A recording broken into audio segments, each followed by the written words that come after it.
Hey, hello everybody. It's a beautiful day to be here. Thank God that I'm here with His Excellence Ezra. It's beautiful. It's a privilege. It's great to be here. And I'm grateful to be alive. I'm grateful to be able to talk to you today. And I'm grateful that you're here listening to us and joining this conversation today. Sometimes we take life for granted, but we should always for who he is and for what he has always been doing in our lives. So I love you guys today.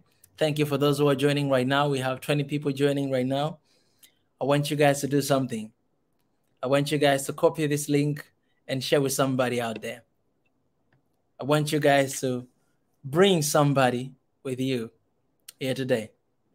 Well, have a beautiful day. Talk about Africa. To talk about things that means a lot to us. Good afternoon, good morning, good evening, good night, everybody. This is beautiful. Well, I want to appreciate, first of all, for you guys coming here. All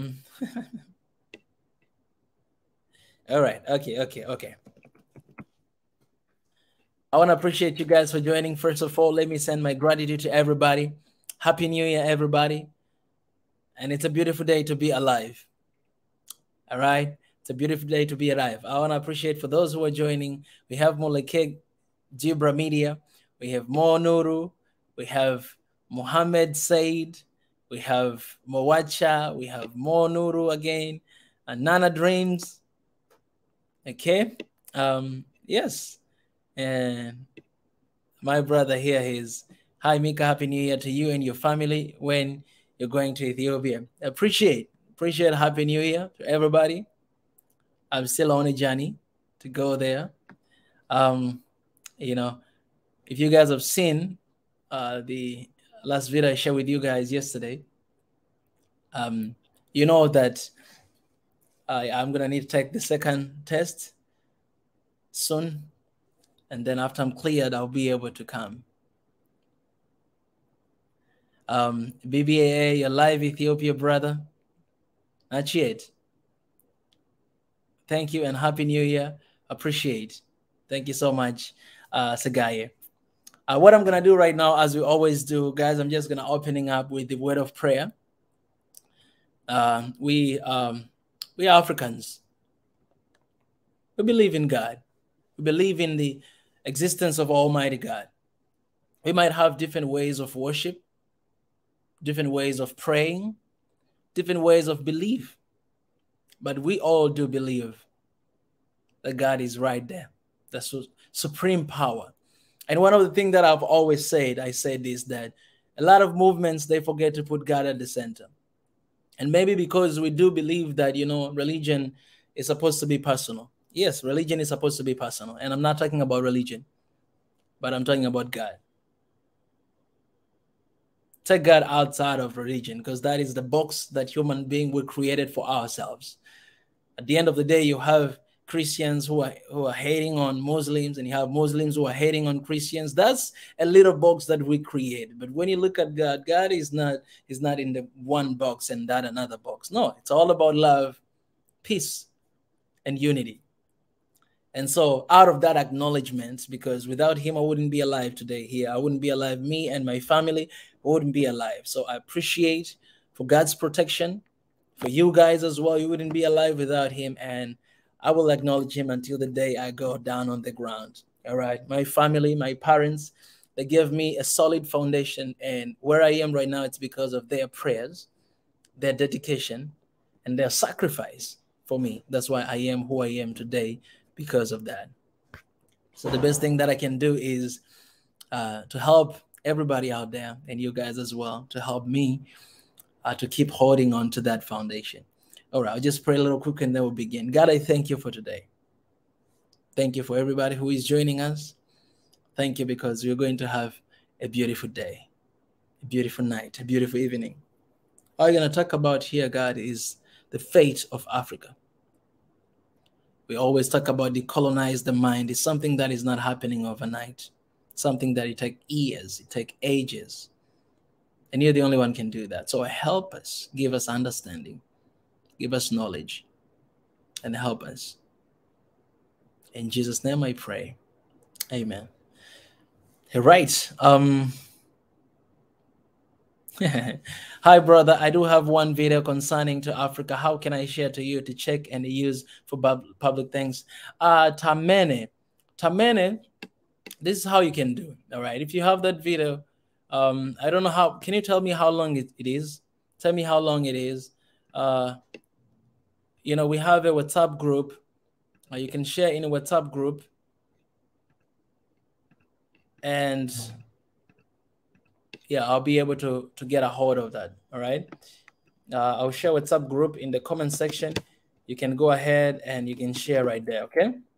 And I want to read comments a little bit before begin because I want to interact with you guys. You must come soon. Absence is not allowed. Home is sweet. Addis Ababa is waiting for you. Gonda TV, you have no idea, brother.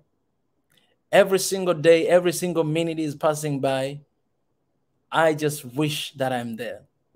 But I'll tell you this. Even what has happened, it happens because of God planned. God plans. God planned that to happen. I was very disappointed, but now at least I know one of the reasons.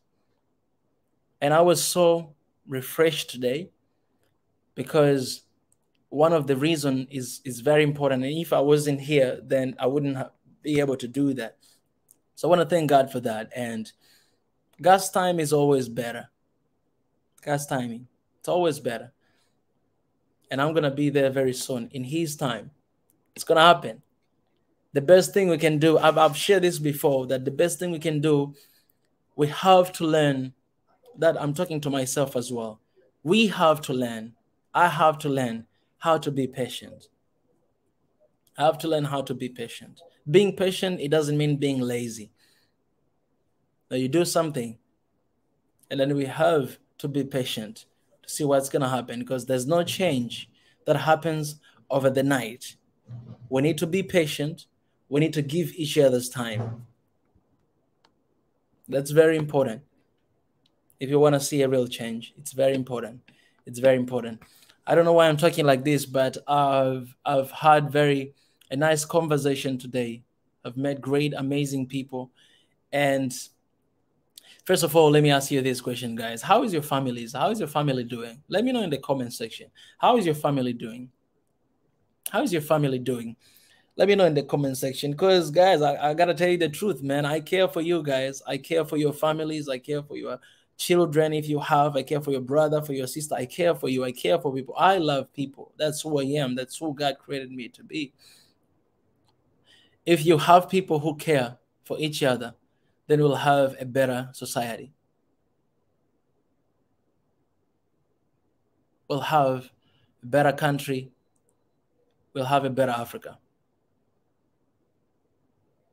So how are you guys doing? How is your family? That's what I'll ask you even when I see you face to face. The problem is you have, okay, I don't even want to talk about leaders, but the problem is today you have people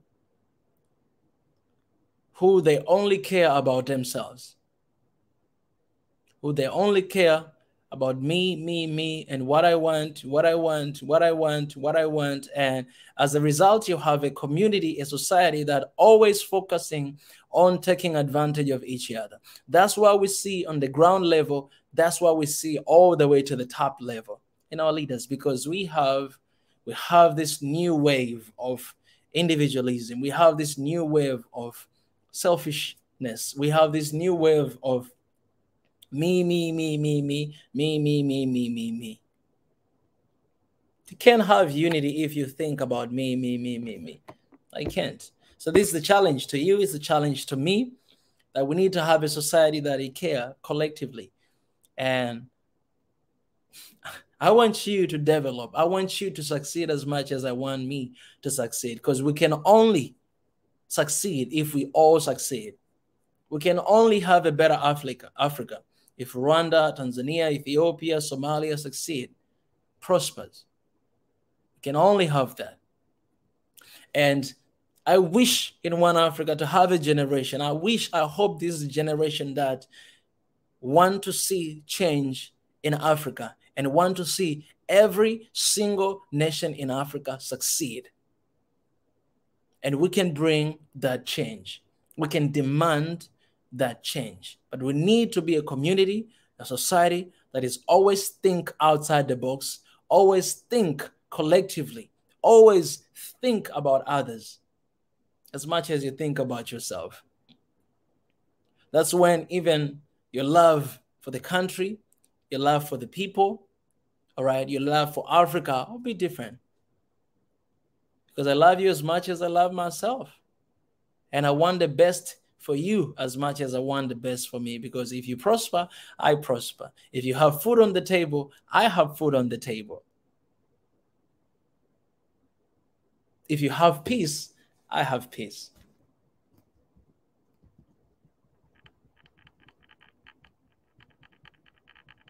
This is how life should be. And this, I'll tell you guys, this is humanity. The world is destroyed. The world is affected by Western mindset, Eastern mindset, and we don't care about each other anymore. We don't care about anything anymore. We don't care about people dying anymore. We don't care. The only thing we care is about where I sleep, what I eat, and I don't care what is happening in the next house. We build big apartments and we make fences. We don't want to see each other. We don't want to disturb one another. I am safe. That's all enough. And if there's an issue in my country, I'll take a plane and move to another country. That's all enough. And sadly, you have even leaders who does that as well. That's not who we are. That's not who God created us to be. That's not humanity. We have to prosper, all of us. We have to live, all of us. We are brother's keeper. We are brother's keeper. We're brother's keeper. And my cry for Africa in 2022, my cry for Africa is that you will care, is that you will love, is that you will do everything you can in your ability to see love, peace, and unity in Africa.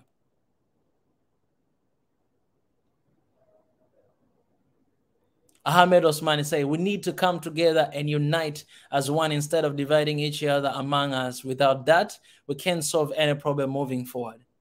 Their rule is divide and rule. Our response, I tweeted this the other day. I gotta show you guys here, all right? This is beautiful. This is beautiful. If you can, guys, you can go and retweet that and remember to mention my name. I tweeted the other day here. Let me show you. I tweeted the other day, and I love this. I don't know what came to my mind, but I tweeted the other day here. Where is that? Where is that tweet? Okay, I think it's right here. Yes, listen. See this? I gotta show you guys here. Their strategy is to divide and rule.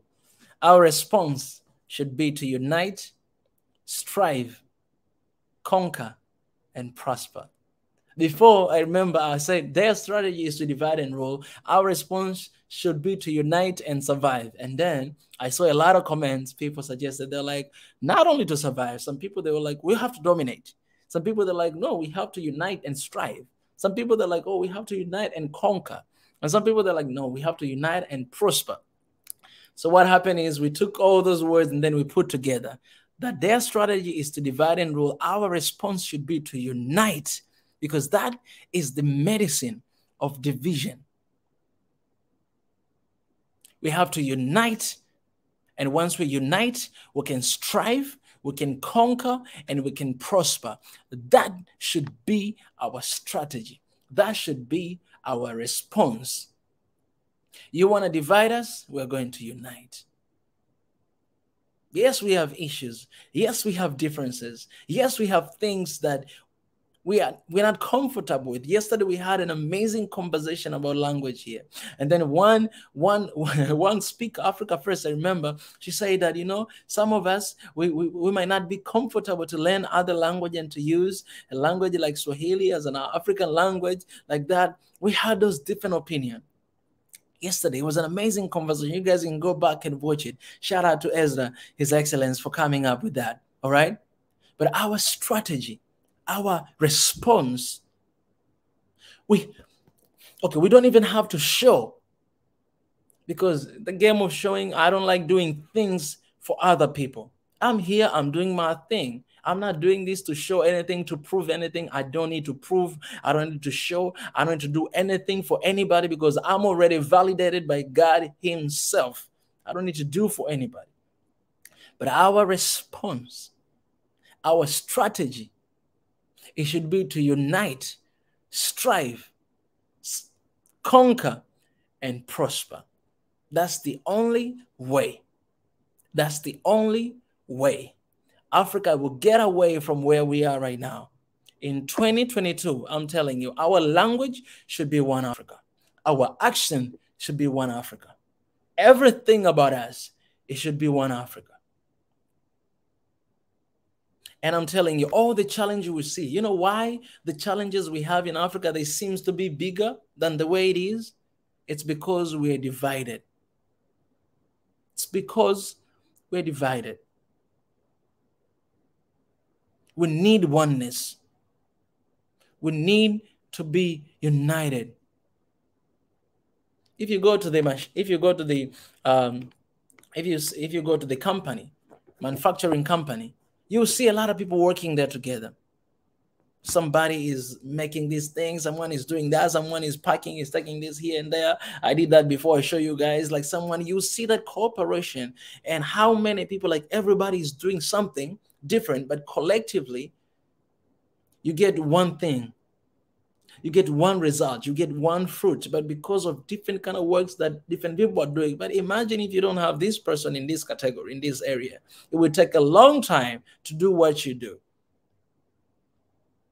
You need everybody in this cake. You need everybody to do his job, to do what they're supposed to do. And you can only do that when you are united.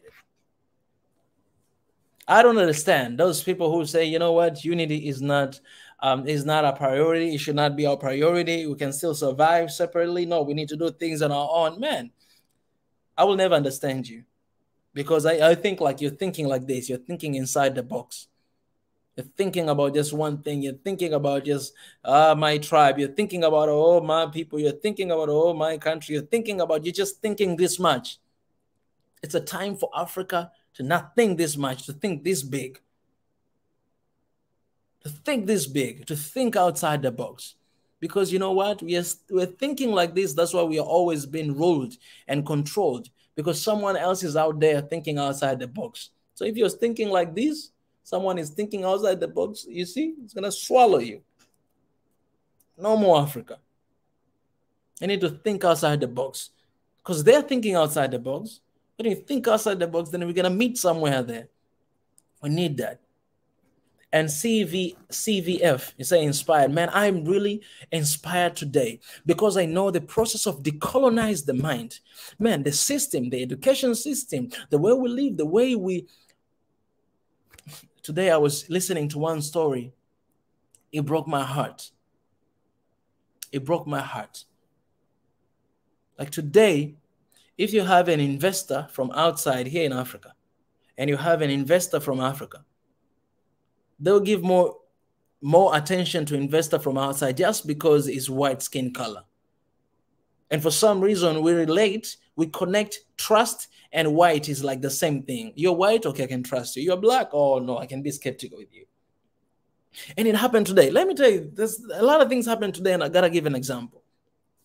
I was sitting with a friend today in the restaurant having a lunch, having an amazing meal. And then this one lady came. This one woman came all the way there. And then she said, you know, I'm a servant of God, and we want to preach the gospel to that place. So this is what we're doing.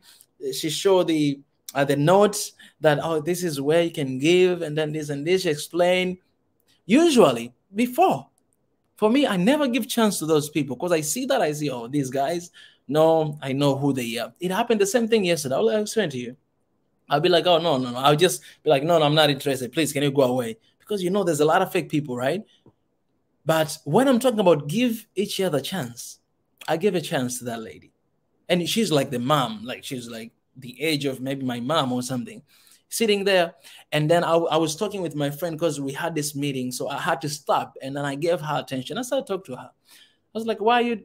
So you came all the way here just for that? And she was like, yes, I was sitting there and God led me to you. You know, there's a lot of people. I didn't go to them, but I came to you because I want to, you know, this and this. And I was like, okay. And I was like, why didn't you do these things at church? You guys, I asked her, so do you guys have churches here or whatever? And she was like, yes, we have there and there and there.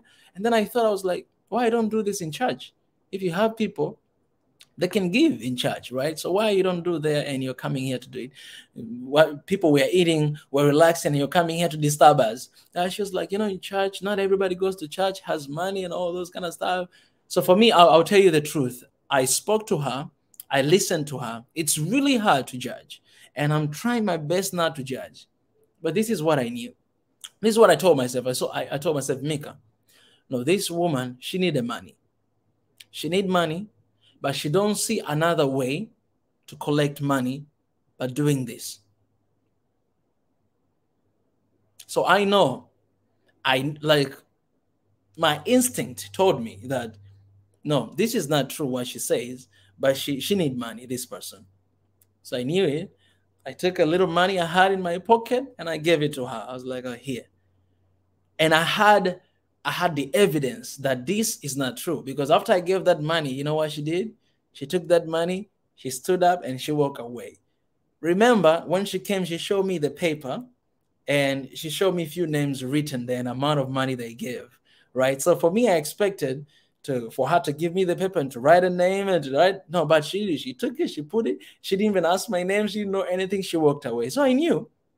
And so my friend asked me, I was like, Mika, why you gave it to her? And I was like, no, I know that she's not saying the truth. She's lying. But I had to give her because she needed this money. The same thing, not the same thing. Another thing happened yesterday, right? Another thing happened yesterday because I know, like, a lot of us, sometimes we are skeptical with our own people. We are skeptical with our own people. Some people, they don't want to lie, but they lie because that is the only way they can get what they want. And that is because of the system, that is because of the judgment, and that is because of how we see each other. They'll come here, white person, and you come black person. You pay attention more to the white and the black. I'll come to you if you've never seen me doing this, live stream. If I come to you, I always wear ripped jeans, guys. My jeans are always ripped. All right, let me show you. This is how I wear all the time. And then you see my hair. This is my hair. You will not trust me just because of how I look. You'll be like, this guy, no. But it'll come somebody, right? It'll come somebody maybe has a tie, has a nice trouser, has a shirt, and all this stuff. And the way you perceive me and the way you perceive the other person will be different just because of how I appear. That's why even my mom told me that, Mika, you need to change your hair. You need to comb your hair. Should I send comb to you? And I was like, Mom, I'm dealing with your mindset right now. I'm your son. You know who I am. But this should not change how you see me. The point is, we need to give each other a chance, and we need to be patient. We need to be that. I shared with you guys story before what happened with my dad, right? What happened with my dad? My dad was visiting a place, right, in his house, and then he saw this one guy. He was collecting some bottles or collecting some things, and my dad, he got furious. because of the experience. Like before, he had his stuff in that house and the people stole. So when he saw that guy, he knew that this guy he came to steal, he's the same guy. So he was furious. And I told my dad before he went there, I said, Dad, no, just leave him. He's just collecting some batters. No, my dad, he went there, he talked to that guy. He was like, I'm gonna call a police. Guys, my dad is a good man, right? Some of you might be thinking, no, he's a good man, but has been through some serious experience. That's why he had to react like that. He was like, why you came here to my house without a permission of me that I have this house? That guy, he was just, I'll see the guy was just shaking his leg. I'm gonna call a police for you, for me. Man, I didn't even stand next to him. I went to stand fine. I didn't even want to listen because I was feeling very embarrassed. I was like, Dad, please. So imagine my dad, he said all those things and he was like, go away and don't come back here again. That guy is leaving. My dad is there and my brother is there. I went to that guy and I took the money I had and I gave it to him. And my dad is there. My dad, he got furious. He talked to this person. And then at the same time, I'm giving this guy money. That, okay, here's the money. Have some lunch. That guy, he was like, thank you. God bless you. And this. And so basically, I'm acting against my dad, right? But the point is this. A lot of time, I will choose to side with my dad because he is my dad. But at that moment, I didn't side with him. I said, no, Dad, this is not right. And after that, he's my dad, guys. After that, I spoke to him. I said, Dad, for people like this, they need support. So instead of doing this, give him a job to protect this house. And every month, give him money. I'm telling you, nobody will come to steal in your house. Because this guy, if he is one of the thieves, he knows every thief out there. And he will tell them that, please don't touch that house. I am working there. Nobody will come to touch. So instead of pushing them away, bring them in. Show them love. Love them. Show them how love looks like. Show them, and that love will change that person. You came, you stole in my house, and then you're coming, you want to steal again? All right, have this lunch. I think you don't have money. Go and get some lunch. Go and get some job. That love changes people. Yesterday, another example. Guys, don't get me wrong. Don't say that, oh, this guy is just here to brag about himself. Man, you guys are 27 people watching here, and I'm sharing these very personal stories. Why? Because there's something I'm sharing with you guys today. And those who listen to this, you guys will understand what I'm trying to say. You guys understand what I'm trying to say. Love in action. This is the year of action. And this is how you act. Yesterday I went, right? I got my results. I was very depressed.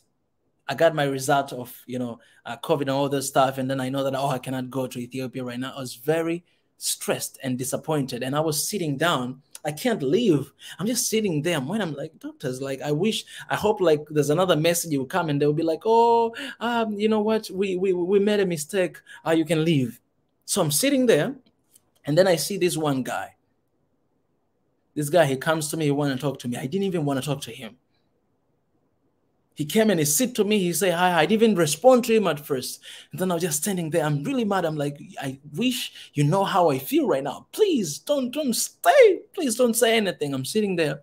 I'm thinking like that. And that guy said, sorry, brother. Sorry. He has no idea what's going on. And I was like, by God's grace, I was like, okay, I'm going to pay attention to you. So listen, then the guy, he showed me his leg, right? His leg is swollen. It's like this. And he's like, brother, I only need, so basically he was asking for like 6,000 Tanzanian shilling. 6,000 Tanzanian shilling, that it could be like, what is six? Let me tell you. Let me show you here, right? That could be, let me see here. That could be, yeah, that $3.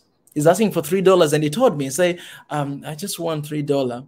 Because I need to buy a bandage. This bandage, it's been a while, and also I need to buy the medicine, to wash this wound. And then he's showing me the wound. The thing is this is what I would do, right? I'll be like, oh no, I don't have, go. Or I'll be like, oh, $3. Okay, here's the $3. But I wanted to have a conversation with him, so I started talking to him. I was like, what happened? Share with me what happened. And I was like, do you see a doctor? Yes. So I saw that. So I walked with him. I was like, where's the farmers? And he showed me it's there. So walk all the way to there. We went, we asked, and they didn't have what he was asking for. So at the end of the day, I gave him the money. And I was like, man, you better be healed, all right? Be safe. He left. My point, why I'm sharing these 3 different stories that had happened yesterday, today, and some story of my dad. Say, Ghosty said, I think your dad was secretly proud of you for doing that, even if he didn't agree. Yes, of course. Because when I told him that people like this, you need to hire them. And when you hire them, I'm telling you, you're not going to experience something like that ever again. He was laughing and he was smiling.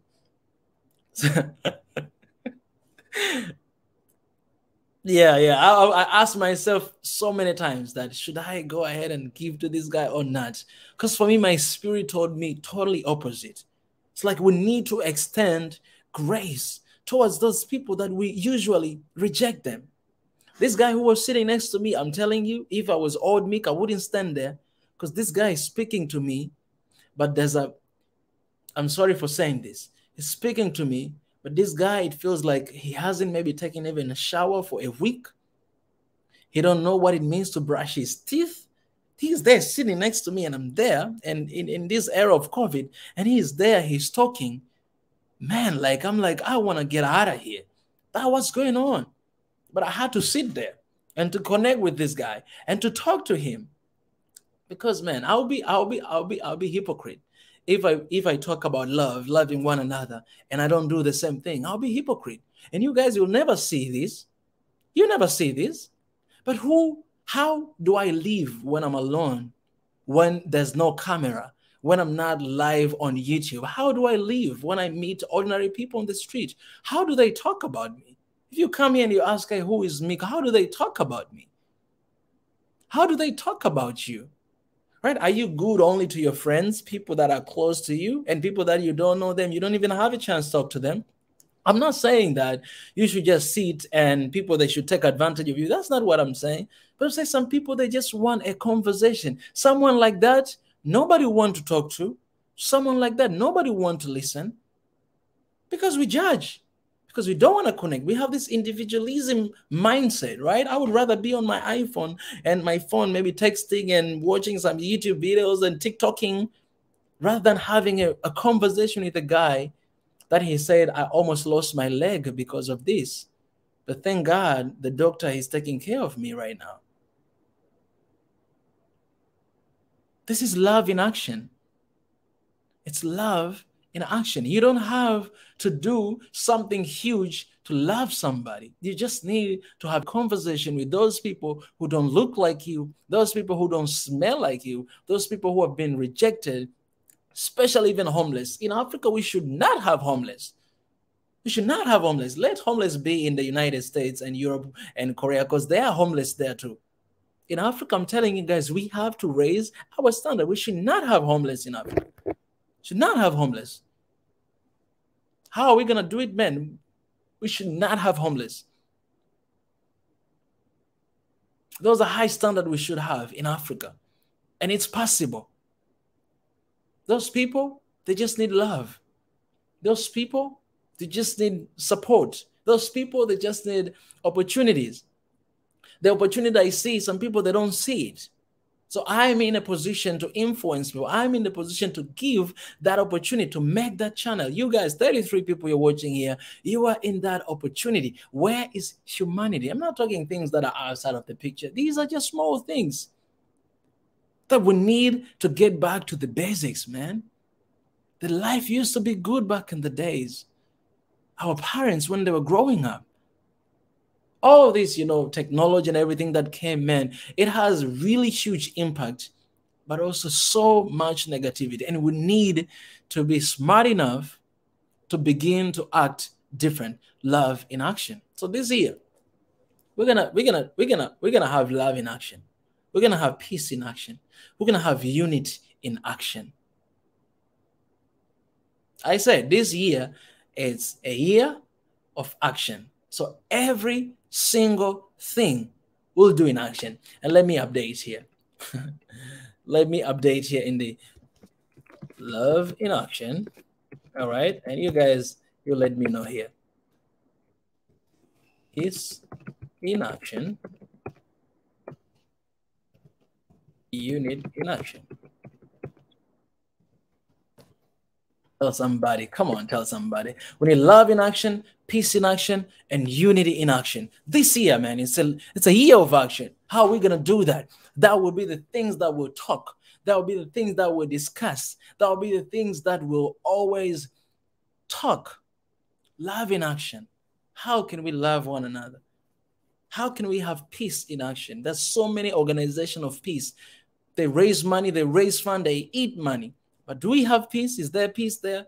So many organizations about love, about unity. Do we have that? What's the problem? Because we don't have plans in action. We don't have action plans. We have plans, but we don't have action plans. We talk about love, but we're not willing to go further to act on what we're saying.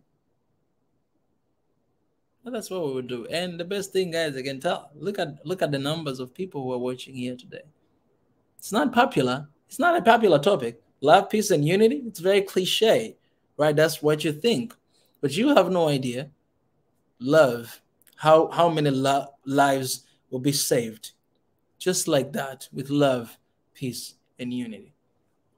And it's possible. And it's possible for Africa. We can't deny that. We can't deny that. One action of love can change everything. I gotta be honest, guys. I feel privileged to be in this position, to be here, because I see love in action from all of you. No one is stupid to come here to listen to me. 25 people here. Come and listen to me what I say. Listen to my stories, what I say. No one is stupid to do that. So I want you guys to think about this, all right? I'll allow you guys to come to share your points. Love in action, peace in action, unity in action. How do we do that? How are we going to do that? In 2022, we're here already. Today is 4th day. Tomorrow, 5th day. How are we doing that? That's the topic for today. And I want to ask you 27 people. The comments that you're commenting, please make sure that you comment on the message. If you come and you share your point, try to share about the message, not something else. Let's try to stick with the topic. Love in action, peace in action, and unity in action. How do we do that? How do we do that? Start thinking about that and start thinking the ways, how do we do that? I'm going to be going to Ethiopia very soon. I want to do it. Love in action, peace in action, unity in action. You don't need money to show love in action. You don't need that. You just need someone who is ready. Who is ready for everything. I just need that. So if you're joining right now and you don't know what's going on, because sometimes you have people joining and then they're coming here on the screen. They're like, man, I just joined. I don't know what. No, if you don't know what's going on, please don't come here on the screen. Wait there. Get filled up first. Know what is going on and then come afterwards, right? Because we always encourage one another to come in time. And Ezra, if you can, Pastor Ezra, you can share this link in a WhatsApp group as well to remind people to come here. If anyone here is in WhatsApp group as well, please copy this link and share in the group and tell people to come here to watch us right now. Love in action, peace in action, and unity in action. How do we do that? That's the question. If you're joining right now, then you can go back and see the beginning, the examples I've given, and maybe just by seeing the topic, you'll be able to share something. Feel free to do that as well. Love in action, peace in action, and unity in action. How do we do that? All right. I have a link in the comment section.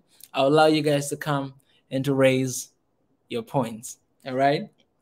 Feel free to come and to add to the topic and to what we are talking about today.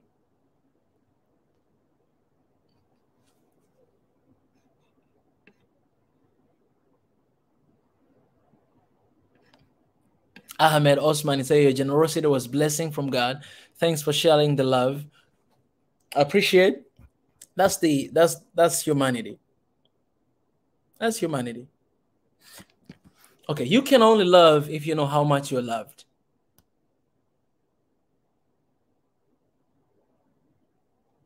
If you know how much you're loved, you can love. The question is, do you know how much you're loved? You can only love when you know how much you're loved. And you can only do better if you know better. Everything is about knowledge. Knowledge is power. Without my people perish because of lack of knowledge. Do you know how much you're loved?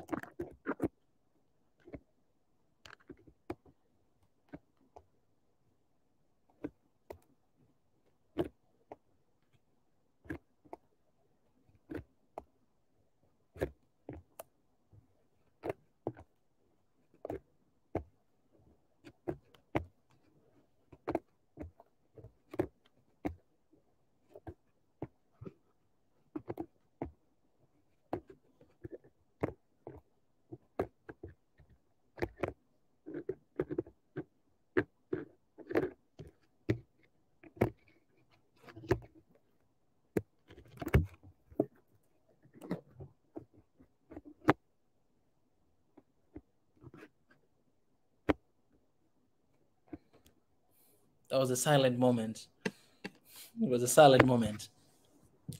TG Bay say easy. I'm going to love everyone to start with and respect and be kind to each other. Yes. Appreciate TJ. It's a choice we make. I'm telling you guys, you know, choosing love, it doesn't mean that you're not gonna be disappointed. It doesn't mean that you're not gonna be hated. It doesn't mean that everything will be all right. No, man. The matter of the fact, it's easy to choose hate over love because it's easy to live without caring about people. It's easy to do that. It's easy to live and to just care about your own business.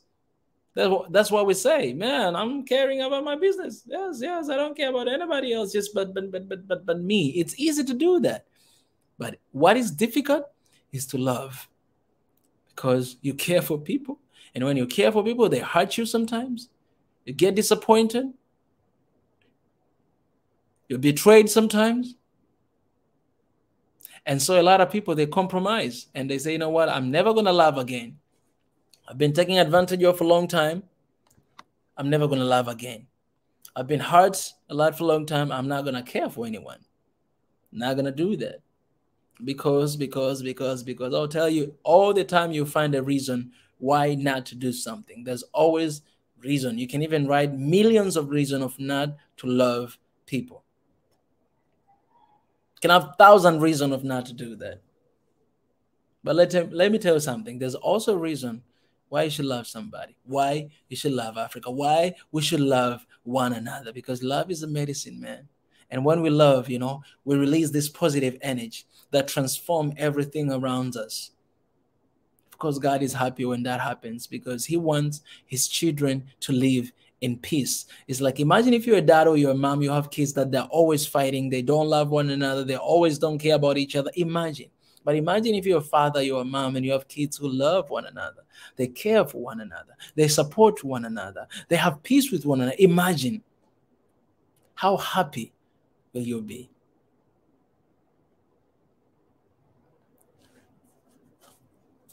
Love is not an option. Africa, it's not an option. It's a time to love our own. It's a time to love our people. It's a time to support our own. It's a time to support our people. And that will lead to unity. Because when you have people who they have like-minded people, we know what means a lot to us.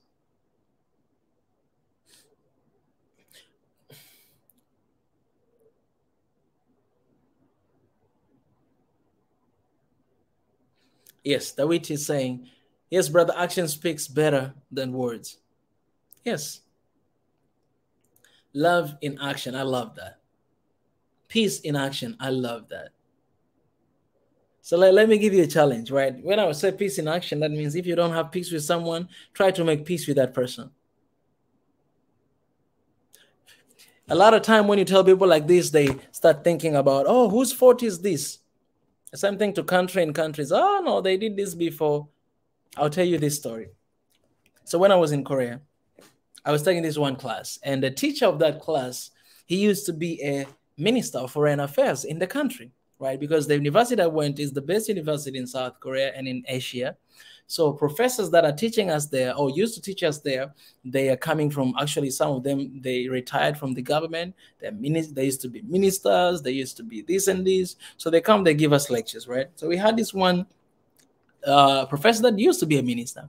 One day we were talking about what happened between Japan and Korea, the war, right? You guys, if you don't know, to give you a little bit of history, Japan, they colonized Africa. No, Japan, they colonized Koreans.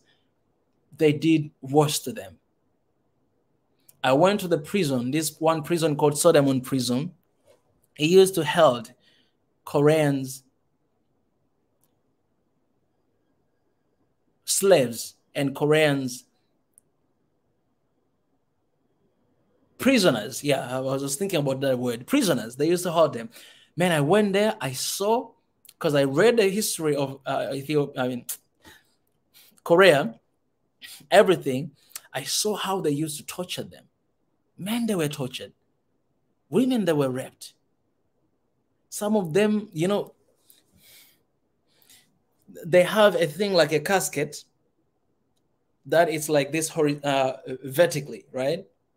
And then you stay inside, you enter inside, and then you stay there for days. And then you have a little hole here to breathe. But inside you cannot move. You cannot even move your hand like this. You cannot. Imagine you stand like that for 24 hours. You don't go to toilet. You don't do anything. Just like that. Imagine how difficult is that? And then they have another thing, like it's like a square. That square box, inside of that square, there's a nails there like this. And then they put somebody inside, and then they do like this. So you are inside of that box, and then there's a nails. They had you everywhere. So people, they were dying like that. Not only that. There's so many things, the awful things that they did in the past. Colonizers. I'm not talking about Africa. I'm talking about Korea. So I'm taking this class, and so the idea, the tension that is between Korea and Japan for a long time, even right now, is still there. It's that until today, Japanese government, they didn't acknowledge what they've done. They didn't apologize for what they've done. You guys have seen Obama went to Japan to apologize literally because of Hiroshima and everything, but they didn't do anything to apologize to where? To South Korea. So because of that tension, there were companies that they have their clothing company, like Japanese company in Korea, they were closed. When you go to Korea, you never find like Japanese brand car. Nobody's driving that. No one in Korea drives Japanese brand car. You never find that. Because of that tension. So that tension, they don't fight with one another. Japanese, they go to Korea. Koreans, they go to Japan. Like it's just like that. But then there's a huge tension like that. You will never even see. But the problem is Koreans, they say, you guys, you didn't acknowledge and you didn't apologize for all the things you've done to our ancestors. We cannot forgive you. We cannot move on and everything. So the class it was about, it was telling us to find the ways to reconciliation. How can these two countries reconciliate with one another? So everybody was giving their presentation, how to do it, and this and this and this and that. And I was sitting there thinking, and this is what was going on in my mind, because I was going to present as well. I was like, these guys, Korea, they've been through this for so long, but look at them right now. They're one of the most powerful countries in the world. They have so many amazing companies. Like right now, you cannot compare Sony company and a Samsung company, right? You can see how like the huge gap, how it is. internet and everything. These guys, they survived. These guys, they prospered in few years, in just 50 years, they're all the way there. They're actually there. Like Japan right now, they're looking at them like this. They start looking at them like this. But why there's so much hatred? Because of what happened in the past. I knew I was taking risk, but I stood up in the class, and this was my suggestion. I said, no, I think this is the time for Korea to move on. Because you guys, you have been where you are right now, even without Japanese apology. You guys, you moved on. Do you know what does that mean? It means that you guys, you prove your point. That, okay, you guys, you did everything to this. Because what happened is they actually destroyed the city of Seoul back in the days. It was destroyed, totally destroyed. Totally. And so many people died. So many people. So many people. There's this one hero. It's just a young student. He was just a university student, very young. She was just 19 years old. She was the one who started the movement back in the day. She's a hero in South Korea. She was killed. 19 years old, a girl. She was killed with Japanese. And I told them that they did awful things. Yes. That generation is gone. You have people here who always come to Korea. They know what they did. They know what they have done. Yes, they didn't say they know. And you guys, I want to focus on you guys. You guys, you have prospered. You guys, you're actually doing better right now than Japan. In these years, do you know what does that mean? It means you guys, you can do anything without them, without looking at them. But why you keep dragging yourself back in the past? Do you think Japanese, they're going to apologize to you today or tomorrow? But why this should be one thing to hold you guys back? Just because you need to hear somebody saying, I'm sorry. Yes, I'm not siding with them that you guys did well. No, you did something bad. Acknowledge, apologize, reconcile, move on. Do that. But will it change anything? What happened in the past? What they've done in the past? No, it will not. It will not bring back the lives. It will not bring back the city that has been destroyed. It will not bring back anything. It's just acknowledgement, right? You'll feel good that, okay, you guys apologize, and they'll feel good that we apologize. But will it do anything? So I said, the best way to take right now, it's forgiveness. And I was the only student that I gave that, forgiveness. And Professor, who used to be a Minister of Foreign Affairs, sit down and was like, he came after that presentation. He was like, I never thought about this before. Because you have people who say we need to do revenge. You have people that they say, no, they have to apologize. They must apologize. We should close our borders for this and this. You should do this and this and that. But my suggestion was just simple. Forgiveness. I'm not telling you guys things that I'm just saying here. No, I'm saying things that I live. I'm saying things that I present. I'll present anywhere I go. Forgiveness. And forgiveness, it brings about reconciliation. You know, he used to be in the government. He wrote it down and he took it down and it was like, I think this is the nice suggestion. He took it down. I don't know if he went somewhere and present that, but you know, that's how I painted. Why I'm sharing this with you guys, I see my brother is here already. Why I'm sharing this with you guys, it's because it's a time to think about how are we going to act. Love in action, peace in action, and unity in action. How are we going to unite together? How are we going to love together? How are we going to have peace with one another? We must act different. We cannot do the same thing and expect the different result. No, we must do different. And this generation can do better. We can do better. We can do better because enough is enough of everything that has been happening. It's the time to stand with Africa. It's the time to defend Africa. It's the time to be real Africans. It's the time to care for one another, to love one another, to want peace with one another. It's the time to save lives. And this can do it. I have my brother Niger here in the house. My brother Niger. Yeah, thanks for having me. And yeah, I've just been listening to you and some of the stuff you said towards the end, like you said that they should forgive and stuff like that. You have to remember that the purpose of apology is not just for talk.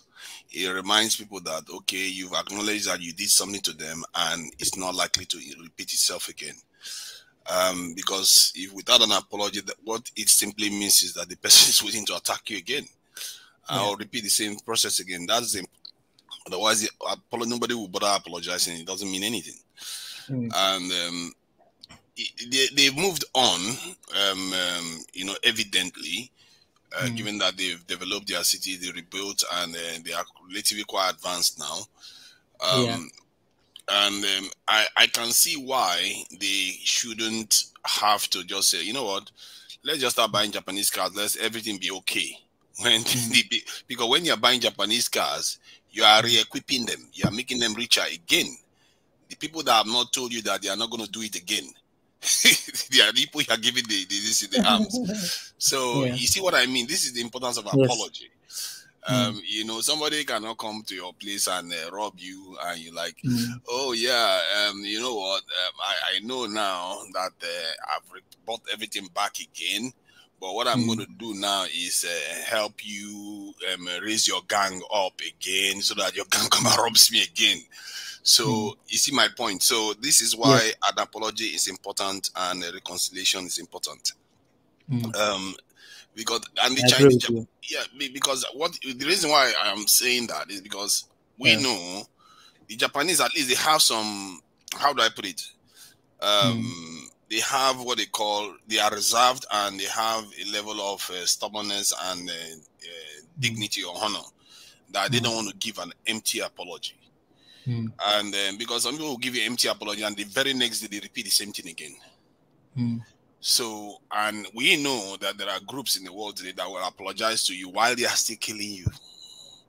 Like, I'm sorry, but can I just drive this knife through your heart even for that? You know, it just needs to go a little bit deeper, then I'll be happy. See, we've had a lot of apologies to Africa about all the things they've done to us, black people. Haven't you had it?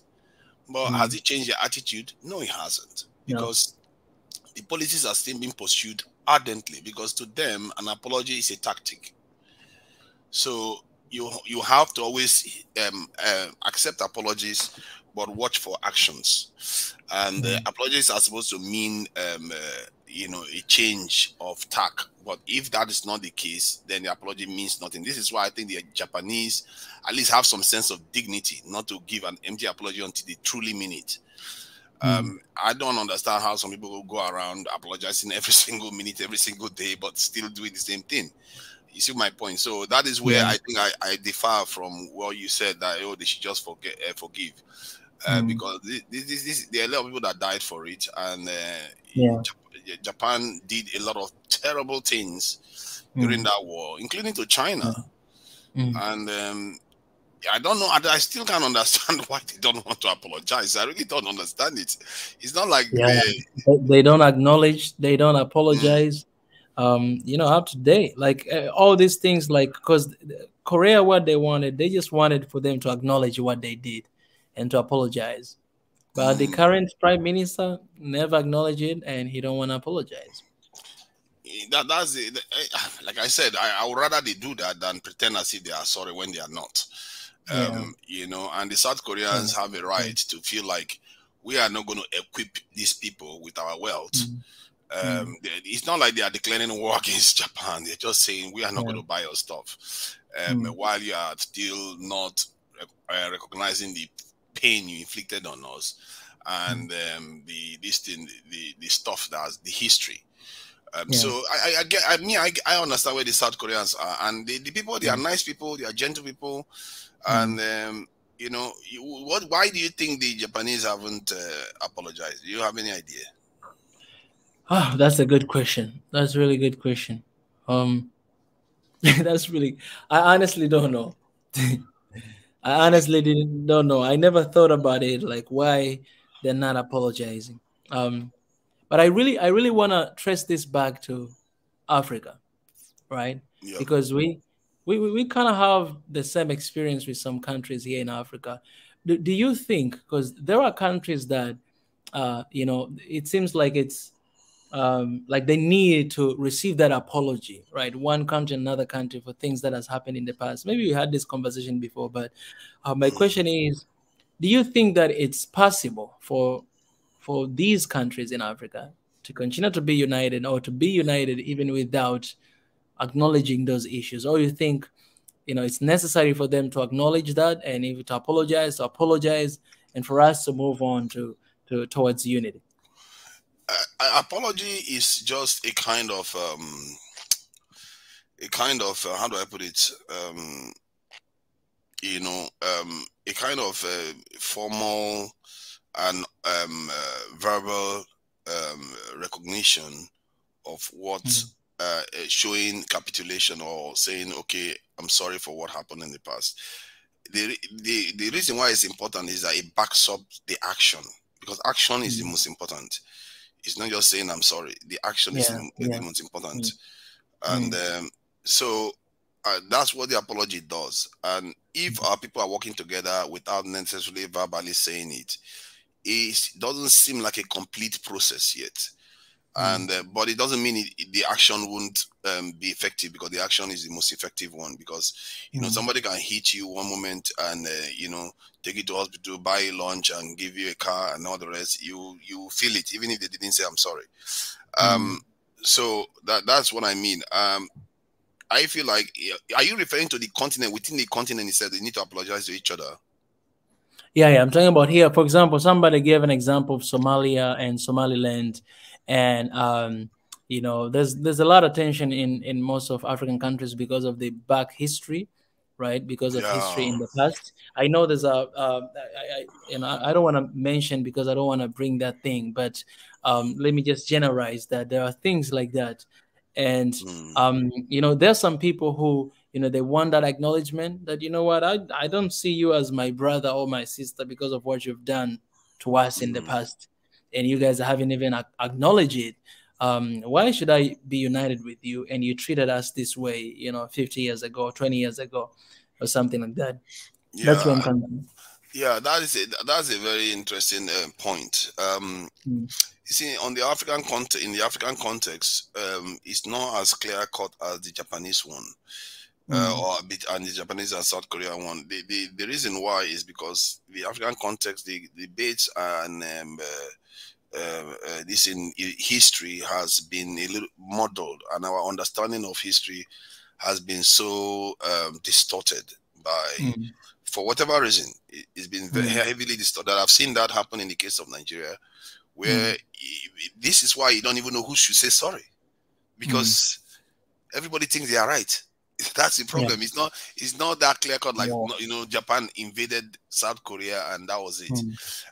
But in the African context, everybody thinks that, oh my God, you started it, you did it, you did it first, and so the where to start from is not there. Like the South African case, it was obvious. The Europeans came, you just started killing people. It's not like South Africans went to Europe and started attacking South Africans, Europeans. I mean, so that was clear cut. It's easy to say, okay, have the Truth and Reconciliation Commission, and that will be it.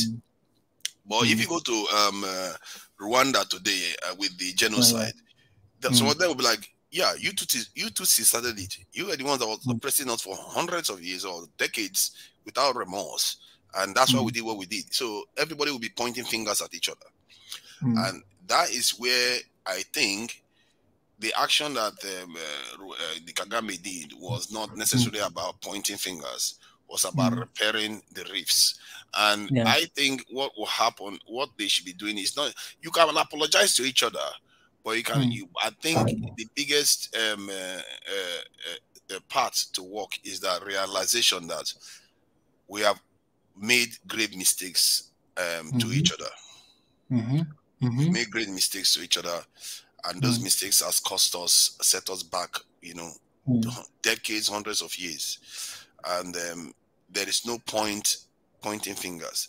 And the trick now is, let's figure out a way to start working together and moving forward, because we've all made mistakes on both sides. And I think there's an element of truth there. Both sides have made mistakes on the continent. Of course. It's not always very straightforward. So it will be hard to just say, oh, one side should just apologize to the other.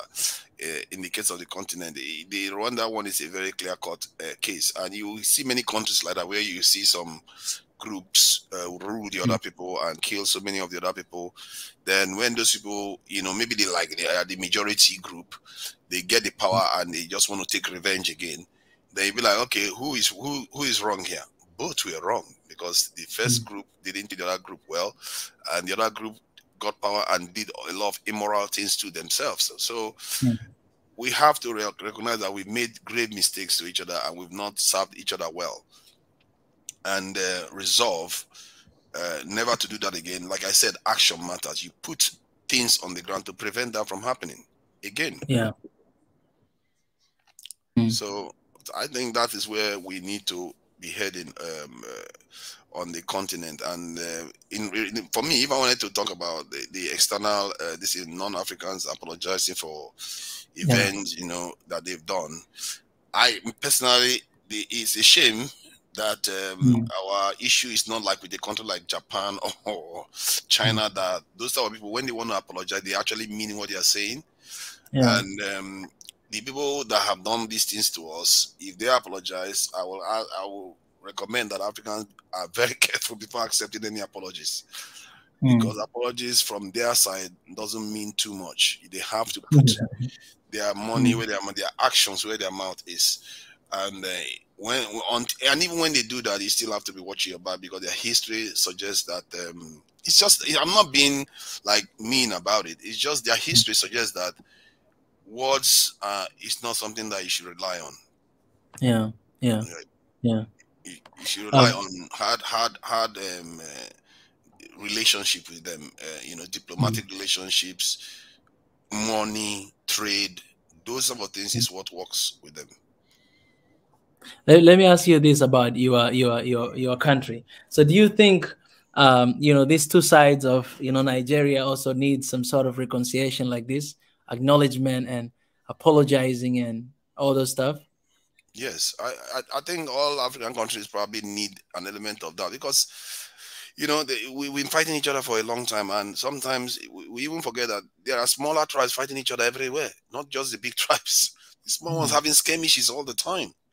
And there has to be some element of order that has to return to that continent, and that order has to come. It appears it has to come from the top, or organically from the youth. Wherever it comes from, it needs to spread out, and so that the people understand that we have all been wronged here. Our forefathers have made mistakes against each other, and we have still made some mistakes ourselves. And there is blame to go around, and there is regret to go around. And I think when both sides are able to do that, I think that is equivalent of an apology on both sides. Because right now, most people will be like, no, you are the one that owe me an apology. The other one will be like, no, I didn't do anything wrong. You owe me an apology. So if you can get people to the point where they all acknowledge they've made mistakes, I think it's a massive step forward. Yeah, that's beautiful. That's beautiful. I agree with you 100%. Guys, there's a link in the comment section. If you want to raise your point as well, you can come ahead and share. Let's just remember that 2022 is the year of action. And we got to figure out how we're going to act in love in action, peace in action, and unity in action. And how can we do that? How can we do that in our daily life? Because you might be thinking that, I don't have any, position in the government. How am I going to be able to impact people? But you can still do it in a small capacity. Any capacity you have, if it is small, if it's big, you can still do it. And that's how we can make change. The thing that I'm thinking about Niger, that the position that we have, because we're not in the government position, we have an opportunity to make change from the bottom up. That's the opportunity we have, and that is the hardest thing to do, because we start with the ground. That's where a lot of people are. That's where a lot of challenges are. That's where everything is, and that's where the impact and effects of what is happening there, it comes all the time. It comes down here, and that is the role that we have as One Africa, to make change from bottom up. Yeah. The thing about bottom up is that I think it depends on how you look at it. I think both sides have their difficulties, and I think Yeah. bottoms up, some people that will be at the top will like, man, you guys are lucky, man. You don't have to answer to all the people we have to answer to here. You guys can just do whatever. Like, you see what I mean? They will be like, you have more I tell you. flexibility, and you can change your mind anyhow you see fit, but they can just do that. So, Yeah. but if okay, let me ask you something. If Africa was to have a relationship, let's say with the Europeans, and that what kind of relationship would you like Africa to have in a situation whereby they have control of their resources and their territories, and let's put it this way, they are not influenced the way they are being controlled right now by outsiders. What kind of relationship would you envisage that we should have with the Europeans? You know, I really love that. I'm reading this book, and that's something that I can point out here. I'm reading a book that called The Game Changer. This is the book that is talking about the 5 years of Magufuli, the late president, RIP. It's really huge. I just bought it today, and I read the first chapter. And what you're talking about is something that I read it today. So this is what it says. This one, it say, although the plan set out a central role for government in its implementation, the private sectors was seen as essential for its success. The key to that success was strategic partnership between the private and public sectors, whether that was at the level of the public sector facilitating enterprises or actually being involved in the operation. The approach was clear to be pragmatic rather than ideological. The government would support whichever approach worked best. This is basically talking about all the policies in 5 years and how they did and all this mega project that they were doing. And when I read this, I had to highlight, like, and to draw some lines a little bit, because this is how I think. Like, if we want to have a relationship, you know, with whether it's European or Americans, or because we will always have those kind of things, right? You cannot say, you know, no more to that. But I think we need to be in a position where, because you cannot really say no to that, but I think we should be in a position where we can either facilitating enterprises or being involved. That means, I've spoken about this before, about being in the organization, right? If it's the organization, if it is investment in the country, then we need to have 50-50 benefits, right? And in my opinion, I think it has to be even more than 50 in our position, because if you have a resources, you have people, you provide all these things, and you provide your technology. But that's not what you see a lot of time in our countries, right? You see like 10% to 90%, sometimes even 5% to 95% is not what we see. But as I'm reading this book, I realized that, there's a lot of things that they were changed, transformed, that, they will never like that, right? They'll never like that they have to get a deal that you need to divide 50-50. And in the organization structure, you need to have our people because they have to speak for our people. These are kind of agreements that we need to have with them, because we're in the position where they need us. And of course, at some extent, we need that technology. And if we can reach to the point where we can agree that we have a win-win situation for both of us, then it's something that, it's doable. I think it's doable. Okay, you see, the trick is because history suggests that if there's a difference in terms of power and technology, they will deal with you for a while, and then, in other words, they extract further strength from you. And when they feel like you are becoming more and more independent and having your own voice, they turn. Not because you have done anything to them, they turn.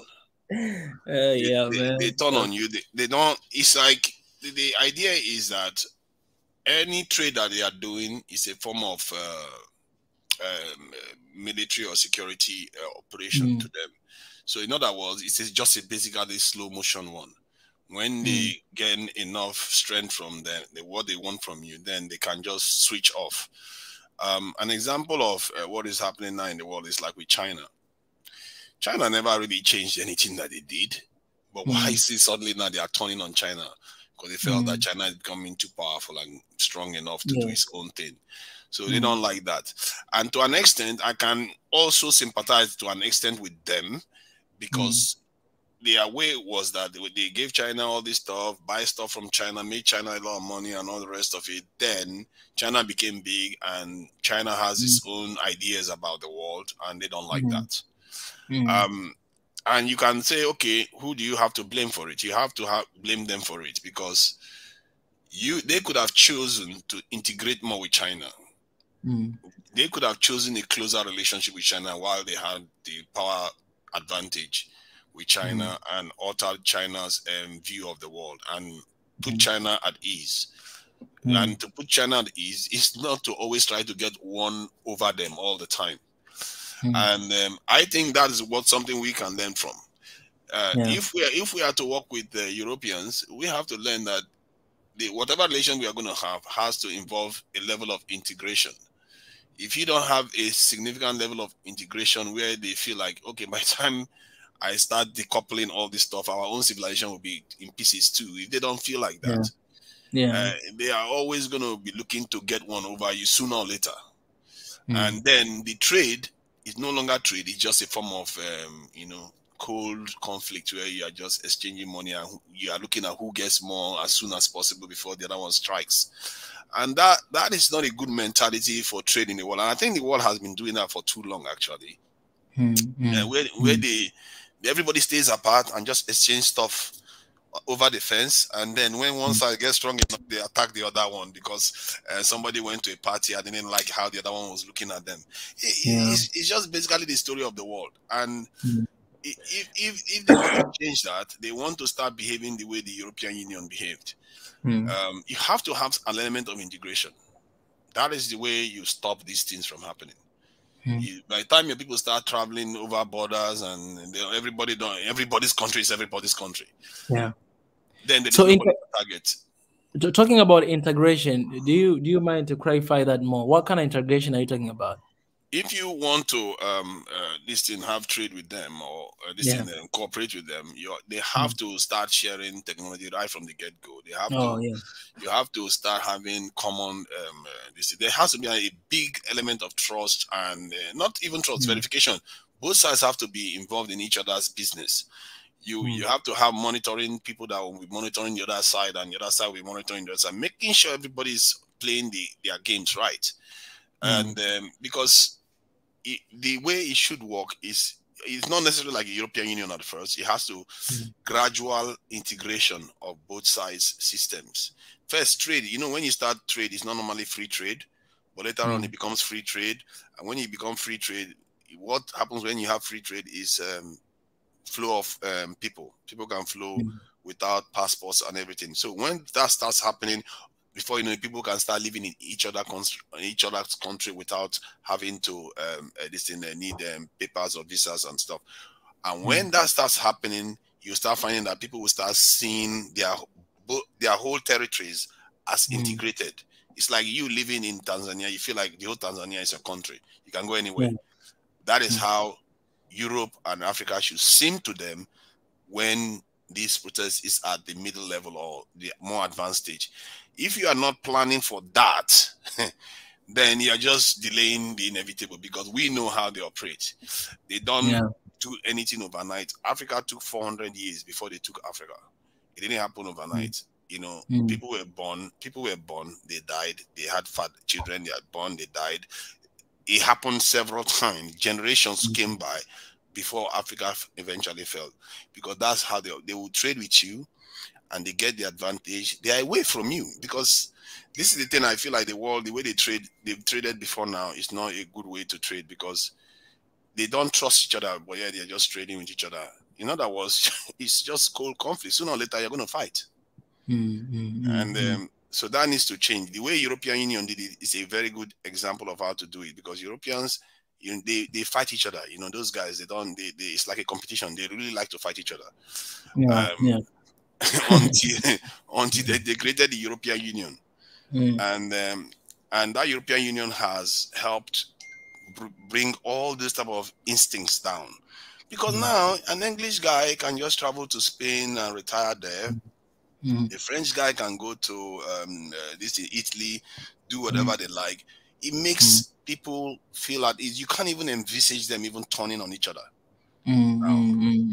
They're basically one with their differences and everything they do have. You know, that's actually it's crazy that you raised these two questions to Niger, because today I was having conversation with someone, and one of the things we talked about is about what is in the constitution even of the US. There's this one thing that says, like, we don't have long-term enemy or long-term friend. It depends on the circumstances. Interest. So and then we're talking about, even Gaddafi used to be their friend, or even Osama. He's not in the US. He used to be like somebody like that, but then eventually just having like like it's even in the it's even in the constitution that you cannot be our long-term friend. You can be our friend as long as we work together and we do something, but as long as, I mean, when we're done with you, it's whatever that happens, we can do anything. Time for dinner. When they are done with you, it's time for dinner. It's just that's not a relationship. We need to change this about way we relate to each other. And I think maybe human beings, so far, most people we've been doing this for a long time. I think human beings, if you look at through history, we've been doing this for a long time, and we know what the result is. We always end up fighting each other again, and we have problems all the time. And that needs to start changing. We need to start, okay, with the African continent now, we have already started the free trade agreement between our countries, and then they are looking at the common passport, which is a start, because we can, if we do it amongst ourselves well, and the Europeans do it amongst themselves well, I think instinctively both sides will understand, if they want to have a relationship with each other, just signing a check across borders is not going to cut it. Because sooner or later there will be conflict. That is what will happen. Because what tends to happen when people do that, sign checks, just trade among each other without any integration, it tends to be that one side will gain more at one point. And when one side gains more at one point, they will use the advantage to say, now that we're like this, why don't we just take everything? Why do we have to exchange with it? We don't have any connection to them. Let's take everything. So, and that's what will happen. But if, like with the Europeans now, because they've integrated everything within themselves, where are they going to take it from? They cannot take it from themselves. They already integrated. So, and that is what I think the trade should be like in the future. And let the one with the Chinese be an example, the most recent example, that you can have trade with people, sooner or later you're still going to have issues because you never decided to actually come together and integrate your economies properly. The Japanese too had a history with Americans. Do you know that? A lot of people don't know this history. There was a time the Japanese, before the Second World War, if I'm not mistaken, the Japanese tried to sign some kind of agreement with the Europeans that they should be more kind of like this, what I'm talking, more integrated with the Europeans, share Australia and have the same, on an equal basis with the Europeans in Australia.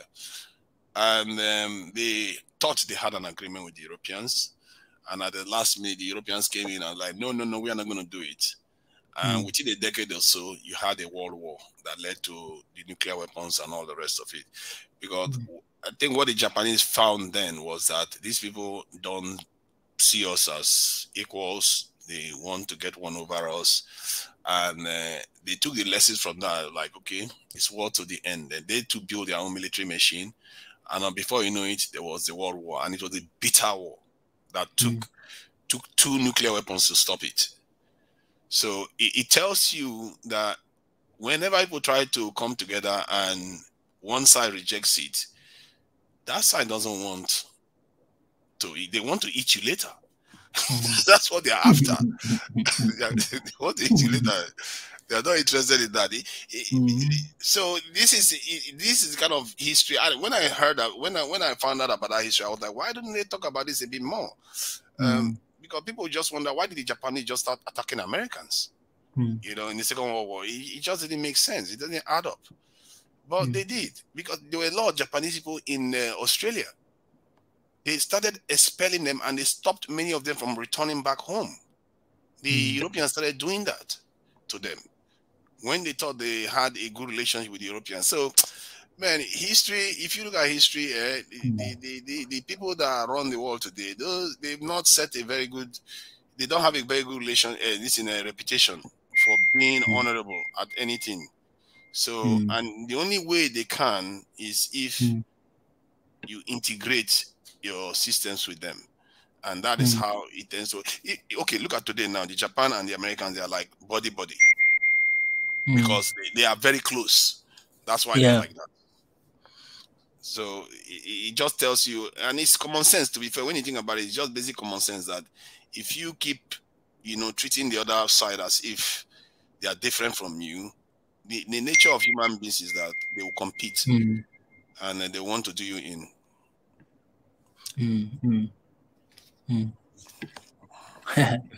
Oh, that's beautiful, man. I really appreciate Niger. Lastly, I wanna ask you, Niger. Last year, we didn't have a session with you on the defense. So this year, I'm looking forward to that. That's one of my wish of 2022. Okay. Sounds good. Sounds good. I'll make myself available, and I'll probably need to do a bit more research. I don't want to go and talk from because these things are, they are very, very important for us. For us, it's the biggest problem we have. Really, it's like at the top of the top. You know, this lady that is on this, that Senu T. I just found out that she's from Eritrea, and their country is one of the only countries that is doing their due diligence in the sub-Saharan African continent. They have a significant sized military, and from what I hear, their president is not even that power hungry in terms of eating money and stealing billions and hiding it in offshore accounts. So they are not rich. They are not industrializing massively quickly. But at least they control their country. Nobody's telling them, jerking them around, telling them whatever nobody's. If Africa was like that, we would be in a different position right now. We need to learn from that, and the fact that he can be able to do it right next in East Africa, there next to where so many military bases are. Come on, man. There's no reason why others cannot do it. That's true. I just found out that North Korea had 1.3 million soldiers, and for a population of 25 million, and the country is not exactly rich with resources and all the rest of it, and and yet they're able to pull these things off. I don't understand our people. Look, the Malian president today, or the head of state, took over, and he was supposed to organize an election in February, and he decided that, you know what, I'm not going to do it anymore. I'm going to stay in office for the next 5 years first. These sort of things. Why do our people keep doing these things? They really need to learn that we can't carry on like this. Then when he said that, and then at the same time, he's bringing Russians in to come and train his people. And when they say train, in other words, you're bringing mercenaries to come to your country and maybe even do other things in your country. And these people have millions of their citizens that they're not using for anything. I don't just understand why our people keep doing these things. And when you hear military officials or analysts on TV keep saying, when they bring them on TV, I'm like, who are these security analysts? Like, you know what? It's okay when they bring Russians in. The Russians will come and train them, and they never even talk about the people. Like, you mean our men can't be soldiers? What is that? We have a billion people on that continent, and they keep acting as if Those youths are nothing. We shouldn't use them. Let's not use them for anything. Let them just go on Instagram while we bring foreigners to come and do the dirty work for us. I don't understand that. I really don't.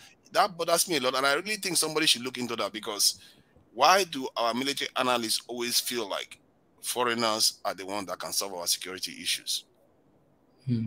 Why? It really bothers me why they do that. Because they are giving jobs to about 1,000 Russians that they could give to local people. That needs to change. Kenya, okay, let me ask you one question. There was this controversy that was going on recently. You know, I wanted to ask you about that. Sorry, I even forgot about it. It's regarding the Ethiopian president, PM. They said he's been making some statements about African Americans. I don't know whether you've seen those videos where he says certain things that African Americans were not, they are not moving on, they are not developing themselves compared to how other oppressed groups have done. So, like, he compared them to the Jews and how the Jews have moved on, that African Americans instead they are going backward, stuff like that. Is that accurate that he would say something like that? Because he was in an official capacity making a speech to people, like sitting down talking with his suit on, and he was saying that. Does that sound like something that he would say? I haven't even seen that, but I mean, I would be surprised if that is what he said. I haven't seen that video, and yeah, I don't think I don't know. I need to watch that first. That is a very serious thing, because I spent quite a lot of time yesterday evening trying to defend, trying to say we should hold judgment. Yeah. That this prime minister we know right now is in the bad books of so many powerful entities out there, and they want him out of the way. And these videos, 2 videos showed up of him making these our speeches. These videos go back to around 2018, 19, maybe even 2019. But and they put most of the websites you see these videos are on like this TPLF, or people that are basically anti Abe. So I like, but they're using them. Yeah, that's why I said but you have to be careful before believing stuff, because these days there is deep fake. People can fake anything right now. I can put a video of you saying things that you would never say. So next thing you'll find the videos of me. Yeah, and I was like, this guy is a head of state. Does he not deserve a bit of time before we decide that he actually said it? We need to find out from Ethiopians whether he said he says some things like this. And because if he did, it's very, very condemnable, because that's the terrible thing to say. Yeah, and it tells you something that many this in other Black Africans think of some East African people that often disassociate themselves with the Black experience, or they're like, they're not Black, they are Arab or something like, or they always like saying they're not Black people. So that is the stereotype that a lot of people have in other parts of this in Africa. And East Africans, they created it. Believe me, when you come to Europe, those days, the older generation, they were like, oh, we are not Black. There are videos of them online saying it. Like, they will like literally say, we are not Black. We are only sunburned. They say they are Black because they are sunburned. They are not so there are videos, multiple videos of them saying it online, and that has made it possible for such a video to come out saying the prime minister said something like that. And I don't know whether he did, and it would be nice to hear from Ethiopians that actually know about the kind of things he's saying. And there were people there. It's not like he was talking to only 2 people. There were people present there, and if he says things like that, that is not something that a leader should be saying. And I would have thought he knows better about the history of African Americans to be making such pronouncements. And so the reason why I even was a little bit hesitant to believe the story, because I went online, I rarely saw any other media outlets carry it. no human rights organization. Because if only for the fact that he used the word Jews there, you know, whenever he's saying about Jews, he gets a hit somewhere. People will be like, what is he talking about Jews now? And what is he saying about Jews now? So you will see that people will pick up on it and carry it on media outlets. But the fact that nobody carried it on media outlets, only 2 or 3 websites have those videos, and they're all tied deeply to people that don't like him in Ethiopia. That bothered me. I felt like we can't condemn him until we are sure that he actually said those things. And the reason why I was so adamant about it was I saw how the Haitian president was killed in his house. And I saw also a documentary how the Malcolm X, the last days of Malcolm X, how he passed. And if you go through the history, you see patterns there where our leaders tend to be discredited first before they are done away with. And this is one of the things we have to be careful about. And the Haitian president, the people hated him. They didn't know he was fighting for them because of the narrative out there. They didn't know he was fighting for them. He paid with his life because he wants to stop the drug trafficking and they were using their country for. He paid with his life for it. And everybody hated him for it. And the same thing happened with Malcolm X. There was a time when, during that period he died, they were making him look like he was a traitor and all the rest of it. They burnt his house. He was on the street with his family alone for hours. How can such prominent leaders of our community be left like that? And that's how, then when he went out for the speech, they warned him that that stuff was not secure, but he didn't care. Because why would he care? He's fighting for people. Nobody is fighting for him. And I feel bad about those about things when you see history of our leaders just falling because our people leave them vulnerable. Leaders need arms, and part of the arms of leaders are the support of the people. If they lose the people, one layer of their defense is gone. Their bodyguards is all that is left. The Haitian president's case, not even one bodyguard got injured. Not one. Because his whole arms has been, every protection he's got has been taken away. He was just vulnerable, naked. And this is why I felt like when you start seeing some videos come out now about this Ethiopian president, we have to be careful before passing judgments. Yeah. And I said, hold on, let's ask Ethiopians that know about what is going on in Ethiopia. Maybe even find somebody that was present and maybe people that talked about it, so that we are sure. Or has any major media outlet even carried this? Has any major media outlet asked him? Has anybody even bothered to ask him publicly what I said, anything like this?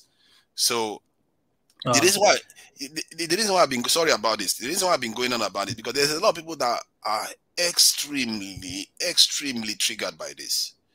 You know, you have to understand, a very powerful African Americans, Jamaicans, all the people that were enslaved, if they hear that type of stuff, do you know how it makes them feel? It's so deep, because they feel like they were rejected by the continent and sold off by the continent. Then now they hear leaders in this current time and age saying, oh, why are you still suffering?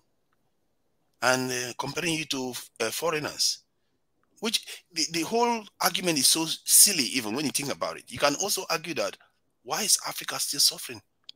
Why is Japan, that was bombed with nuclear weapons, developed today?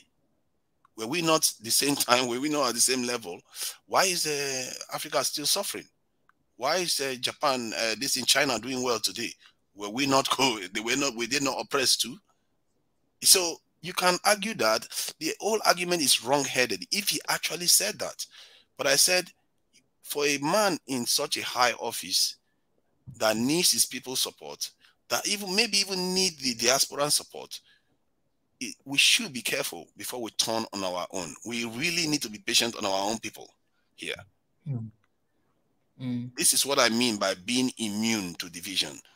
We have to reserve judgment until we are sure. And even when you are sure, yes, if he said those things, he should be condemned. But you can't just throw him into the wolves, through the wolves, because he said one thing, because he also does a lot of good. So, and I'm trying to say this because I feel like our community, one thing they tend to do is, if you're not perfect, you're not good enough. Yeah. Even if there are no leaders that are perfect. So thank you. I really appreciate. Honestly, I haven't seen, that, and I don't know why I haven't seen it, because I'm always seeing these things. But this is what we're gonna do. I appreciate for bringing that up, because I think this is one of the bridge that a lot of medias will use and a lot of people will use to destroy, one of our leaders, right? And what has been going on for the time. So I think there's a need for us to have that conversation to have that conversation about that, to have people who will come and share their opinion about this. And if one day I'll have an opportunity to talk with His Excellence, that will be one of the questions I'll ask him. But I think there's a need for us to have that conversation. And because of that, we're going to set one day. For now, I would say maybe we can come on 7th, because 7th, or even tomorrow. Tomorrow is 5th. Yeah. We can see. Come with this this topic, to have this discussion, we have our brothers and sisters here from Ethiopia. Honestly, I said that this year, one of the reasons that we'll see change is the year of action, but also we have to be brutally honest with one another. We have to be brutally honest with one another. So we'll have our brothers here and sisters from Ethiopia, people who can come and talk about it, speak about it, to just listen different perspective, because this can be the way that we, as an African media, are going to address this outside there to the world about this, what happened. And I know a lot of people might be furious and might be wanting to know like what's going on. So I think we can come and have that conversation in a way that everybody who is curious about this and want to know will come and listen to this video and watch and understand what's going on. And I don't see the better day of doing this than tomorrow. It's my birthday day, I don't see the way of doing that. Tomorrow is my birthday, guys. I'm receiving all the gifts. So please, if you're sending, you can do as soon as possible, starting from you, Niger. So we can, and the crazy thing is, I'm living with my brother here, and I didn't know that we have the same birthday, the same day. So just in case, if you're not gonna, if you're not gonna see me tomorrow, it's because of that. But if I am here, I think this is the conversation we can have, because we need to, we need to address this, and we need to just have a conversation as brothers and sisters, and to talk about this one after time, and to get really something that will, at the same time, will help, to bring about peace, in this situation as well. So I think this is a conversation to have. Yeah, we can set a whole session for that. We have to have sometimes some discussions can come across as being a little bit heated and divisive, but I think we need to have them so that everybody can air their views openly, because some of these views are held strongly, and we have to get past them, because the younger generation, they need to now fully understand each other. Because the East Africans hold certain views, and the West Africans hold certain views, Southern Africans hold certain views, and if possible, even get the North Africans in on this. Because if Africa is to move forward, we need to understand each other more. And because everybody seems to be being on their own fence. Because I've heard some East Africans say, "Oh, I'm Muslim first before even East African." In other words, you'll be more loyal to a foreign entity first before you are loyal to your own people. And so this is the kind of stuff that we need to start dispelling, or at least educating ourselves enough to see whether maybe it's a right opinion to hold, or whether it's not a good way to look at the world, because the way we have been looking at it right now has not, gotten us very far. Exactly. I agree that 100%. Yeah, so guys, please tell everybody, make sure you turn on notification button.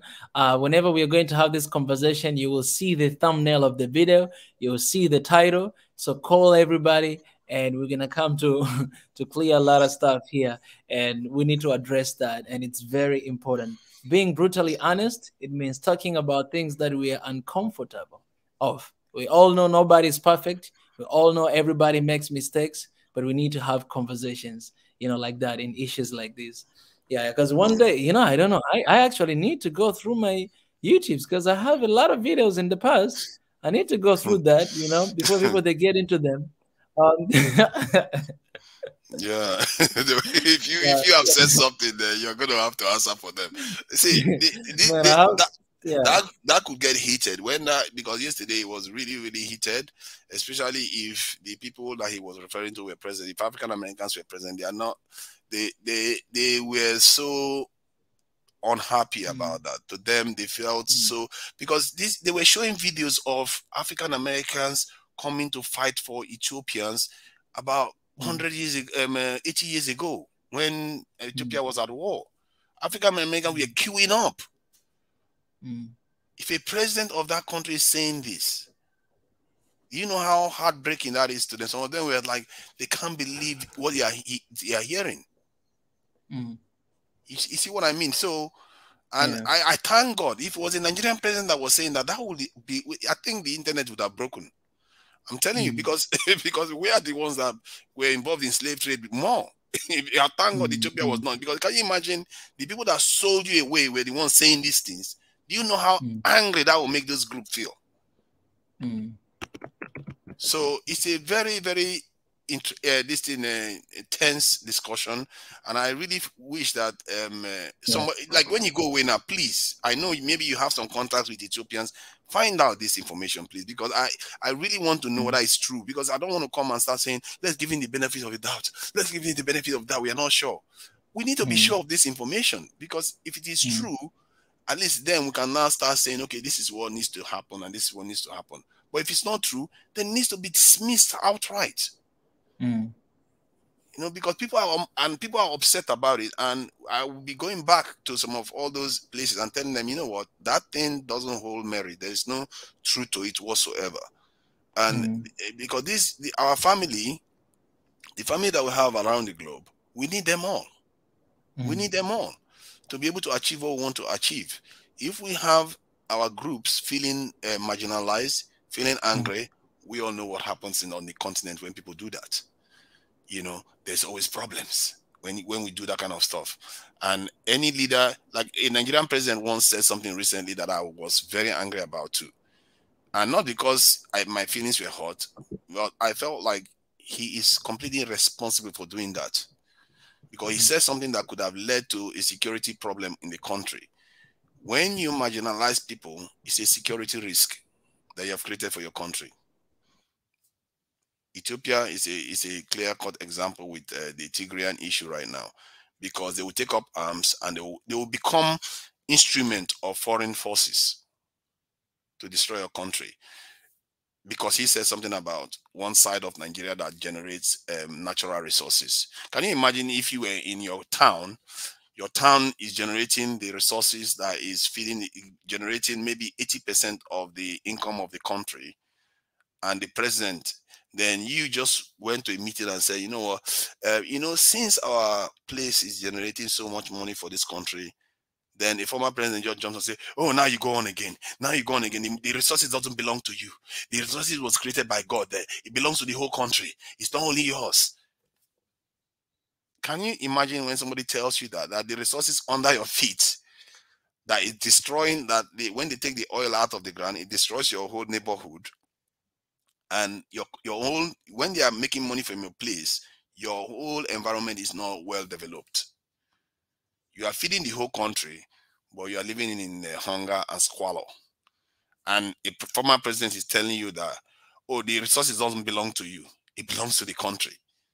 You know, you can see why that could lead to security problems, because that could make those people want to destroy the infrastructure that the government built there, because they've done it before. There was a time, maybe you've heard of it, there was an issue in the south of Nigeria where they were destroying and kidnapping oil workers. So a president saying that, it's not right. And I think our people, we need to start being aware of this. Is when people say these things, this is what makes the family break up. The African family keeps breaking up because we don't treat each other kindly. This is how we fight each other all the time. We just say things, we don't think, because he is thinking from his own point of view that because he's not from that area, he doesn't feel their pain, and he just said what he said. For an elder statesman and a former two-time president, actually, two-time president of the country, to be saying such a thing, you see why Nigeria is suffering. Because they don't understand. They just think because might is right. And when those people started destroying the pipelines, Nigeria lost a lot of money. A lot of people, investors, left the country. And all that damage that is caused because of selfishness of people, they don't care because they are at the top. They are enjoying themselves. They don't feel the suffering of the poor masses. And this is what we need to start changing. If one leader says something just because he's your tribe person, he says something about another tribe that is unfair, they need to call him out, because that tribe tomorrow will be the first tribe that will betray your country, that will betray your area with international foreign this powers, because they felt marginalized. That's why I consider issues between tribes, issues between our people, a massive security problem. And we need to start fixing our relationship with each other, because if there is no division between family members, no outsider can come and divide them. It will be harder to find holes to exploit. We have to do that. We haven't got a choice. It hasn't gotten us anywhere. It's not even that hard. It's just listening to people closely, what they are saying, what the effect is going to be. I know what the effect is going to be as somebody that is from that area. When that president said that, I felt like that could make some young men angry. It's not a good thing to say.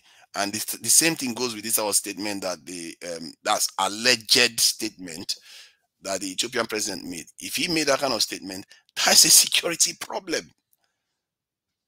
He's weakening his country, thereby weakening the region. If you have African Americans on your case, while Europeans are on your case, you are done for.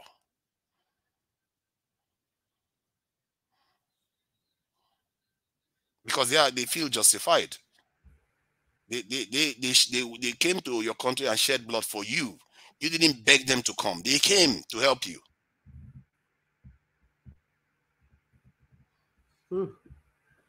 So much info to Niger. Don't mind me. I do get frustrated by some of all these things. I do rant like an old man sometimes. That what can one say? You just hear some of all these things. So Ezra, we talk a lot here, but you don't tend to say too much. So if I was to ask you, now you are in charge of the African Union, what would be your top priorities? In AU or yes, you mean AU. the commission of AU? Yes. As an AU commissioner, there's a lot. I mean but priorities. Like when you say maybe you want to say what five top priorities. Or what do you say? I just said, what's your top priorities? Where your mind okay, is just going. name about three of your top priorities according to importance. According to importance. Yeah, the top one is the number 1, the number 2, and the number 3. Really caught me off guard there, but because nobody asked you anything. No, I was going to talk about the main topic for today. I had some stuff to add to it, but okay. In terms of top priority, obviously, security is one of it, and making sure that Africa is at peace and normal in terms of getting people who just take their country into their hands, where they come into power through coups and or even insurgencies. How I will really want us to put a report in terms of who funds all the insurgencies in Africa, and an investigation be done as a matter of agency. And we need that report to be placed and shared amongst the people, because there's no way. I once said this: there's no way that a poor man can get an AK-47. There has to be somebody with money and connection to, even just to ship that same AK-47 to a country where they don't even produce one weapon. So things like that, it's important that we need to really sit down and say who's fighting, and not be scared to be to be blackmailed and to be put in the corner or to even be discredited, because when they know that you're about to expose them, what they do is they start looking at you, Niger, and say, oh, you had a child in 2000, year 2000, your child is, they start coming up with stories, or they say you used to date somebody at work or something like that. They start coming with funny stories just to discredit you using media. But those reports need to be put in place. And remember the AU commissioner, the former AU commissioner, I just forgot her name. The lady, man, I just forgot her name. But she had so many things that she wanted. Yeah, her. She's feisty, and she wanted a lot of things answered, but they boxed her out, and they really removed it. So those are the things that one should really be up against. And also one of the things, when you start going for such, you must have really good intelligence as well, because I see a lot of what's this? Our intelligence in Africa is really not good. It's really not good. It's very bad.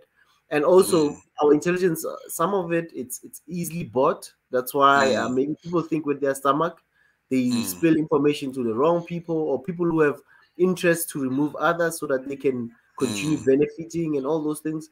So, and I think that as that's one of the top priorities in terms of security. Intelligence is part of security, obviously.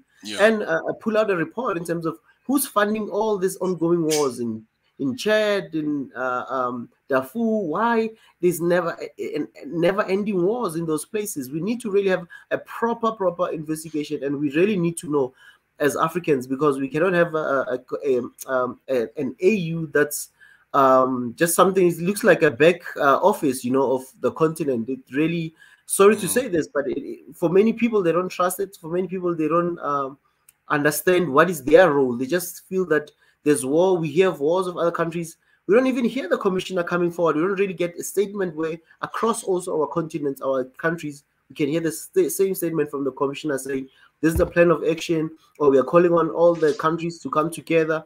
We need to have a serious meeting, urgent meeting on this. And, so if you look, most countries do themselves. AU is so, how do I put this? They don't really want to step on anyone's country. They're just an office, but they also want to leave everyone to do their own thing. Remember, even with Morocco, if I may raise something with Morocco, with Western Sahara. Remember, at some point, I think their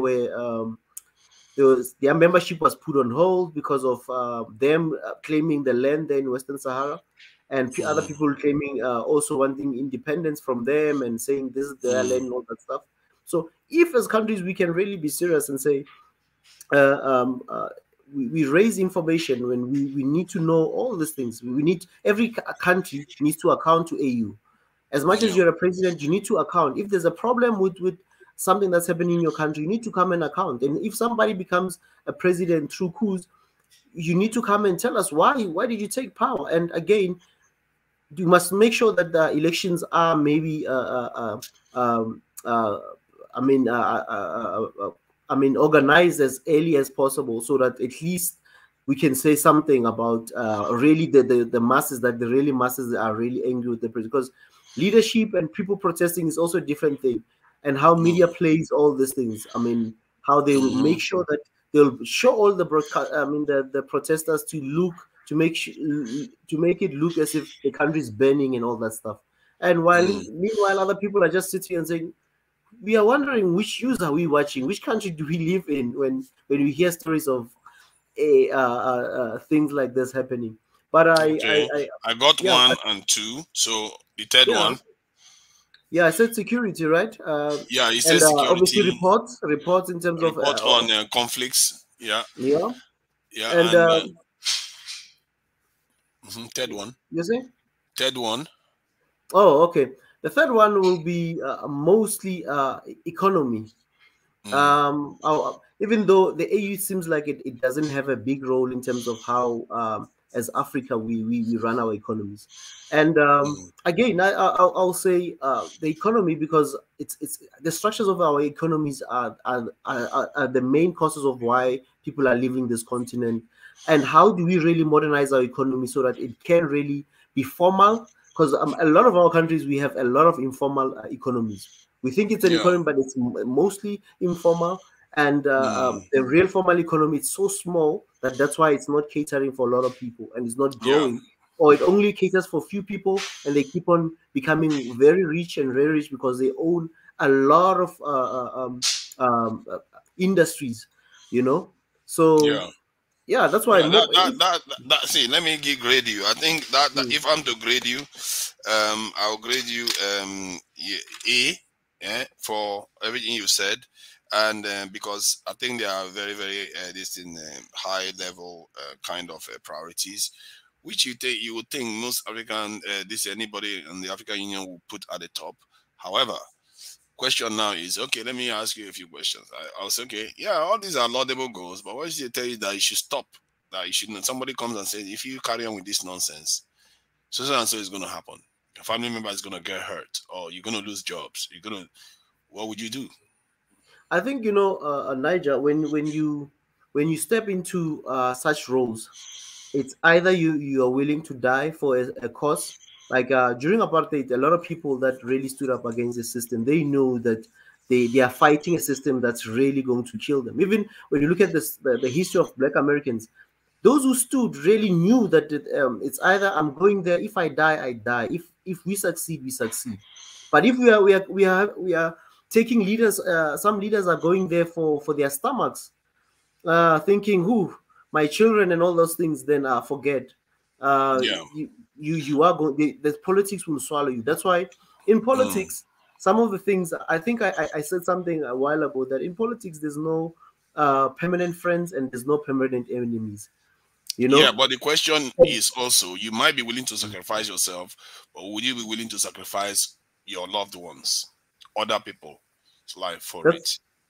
For me, if I'm running, that's why for me I will not waste time if I'm not ready for that. But if I'm ready to go for it, it's something that I'll for anything. Yes, you have to be prepared for anything. You have to be prepared for anything. And again, Niger, there's two ways as well.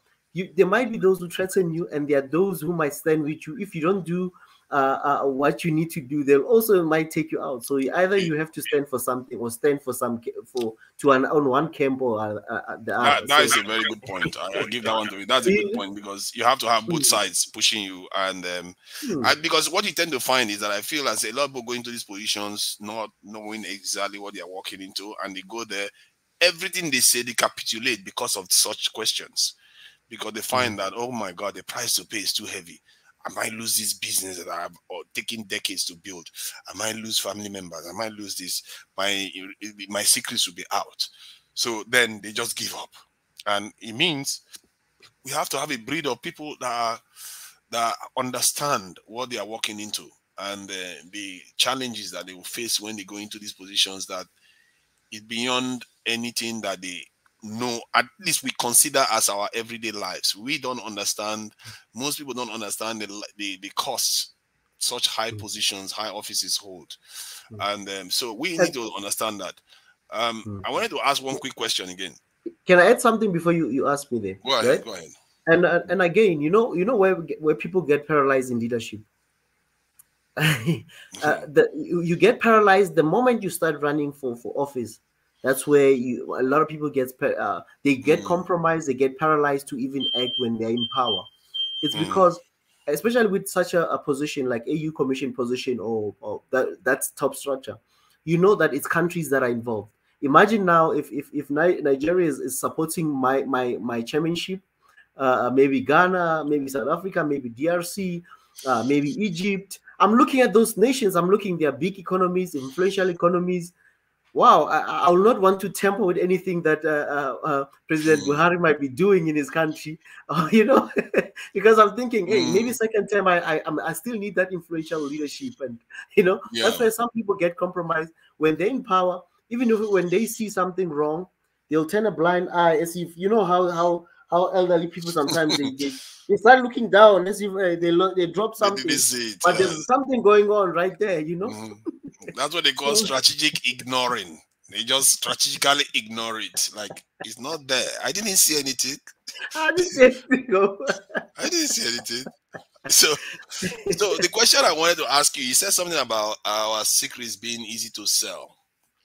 And I think that is a very important point. And it's a very critical point, because if you cannot gather intelligence that are intelligence, not media houses, before your media, if your secrets are easy to sell, you might as well open a media house instead of intelligence office, because that's what it becomes. So what would you do to solve that problem? Because it's a serious one. In terms of the intelligence and the secrets and stuff, right? Yes. Okay. You know, you know what keeps Russia strong, what keeps Israel strong, or even America. Yeah. They've made a team, and they've identified common like enemies of the country first. They've identified all their enemies first. They really identified these are our common enemies, and from there onward, they'll work in all strategies, be it in economy, not just criminal activities where people are selling guns illegally or armed robbers or something. Those are like small crimes, you know. So a lot of things those are just another part that you also need to obviously strategize, stabilize your country from crime and all that stuff. But if you look at those countries, what they do is they identify their enemies, and for example, once they identify their enemies, they now start obviously using the media, because they've got ownership of the media. Hence, if you look at Russia, the media is not easily controlled or easily sold to just anybody. So they knew that the media is against them, especially Western media. So they made sure that their local media needs to show the good of the country first. Yes, you can show other bad things that are happening, but you really need to. It's one of those things that are instilled in your. Once you become an editor or a journalist, you need to know that you will need to report more about the country, so that it doesn't sway people off. You know. So the more bad news that you rotate, the art of propaganda.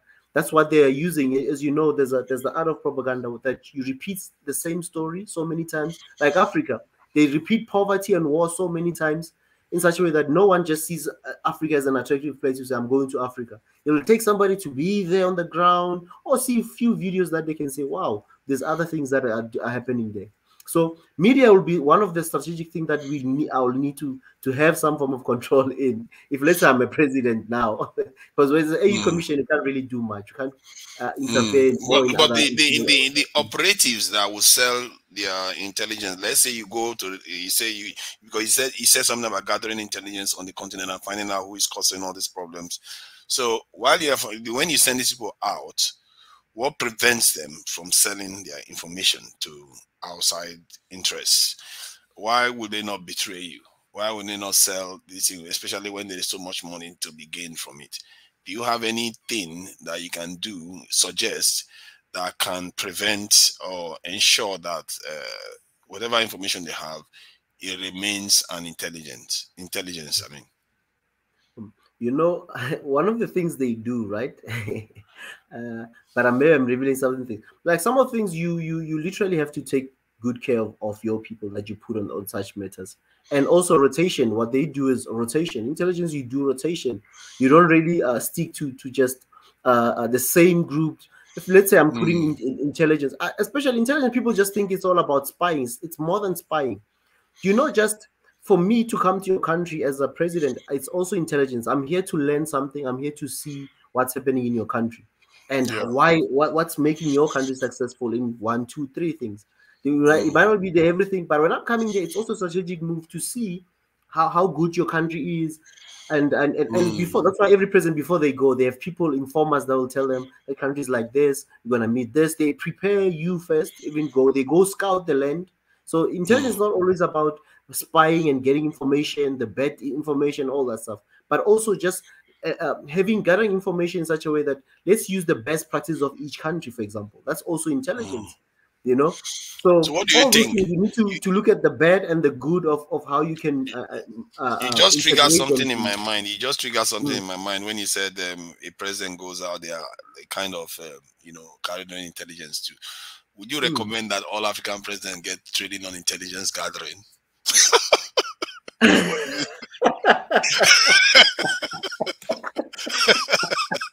Nobody will be inviting them to parties anymore.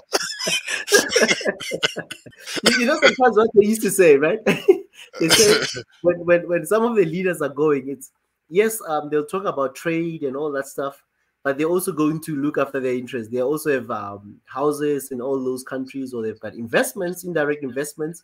Especially, you still remember the story about the Pandora box that came out like a month or two ago, but now it's quiet because it had a lot of information of leaders in Africa and even outside Africa who have offshore accounts, shell companies, and all those things. But that story has been closed right now. There's no media house that's even talking about those Pandora box, those leaks that came out about families of presidents having offshore companies, shell companies where it's hard to trace their tracks. But remember, those presidents and those leaders, they're not doing those things by themselves. There's lawyers, accountants who are teaching them all these things on how to do that. That's also intelligence, you know. True. The wrong kind. So, yeah, and I'm sure the media houses that started all this hype, they probably other people got orders. Maybe you own, let's say, one of these big news networks. You've got a shareholdings in some way, and you start hearing that, hey, a lot of people have been exposed, and you also have some shell companies elsewhere. You're avoiding tax and all those things. What do? You're gonna say, editor, Mr. Editor, I think this story now is boring. It's not filtering through to the people. Let's move on. Let's move on. So because you might be affected as well, because it really it was going to reveal a lot from really rich people, really extreme rich people, and politicians as well. So it's very complicated to Niger. You know what? I remember this other story, right, about how politics work.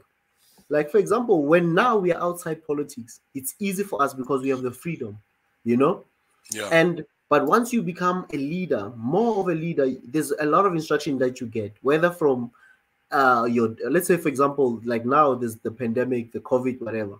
Most of the leaders, they make decisions based on what they're hearing from their health expert or health team, whatever, advisors and whatnot. And they'll say, okay, we're going on a lockdown, or we need to vaccinate. This is our targets, or all this information. When the president speaks, he just speaks from what they already suggested. It's a written info.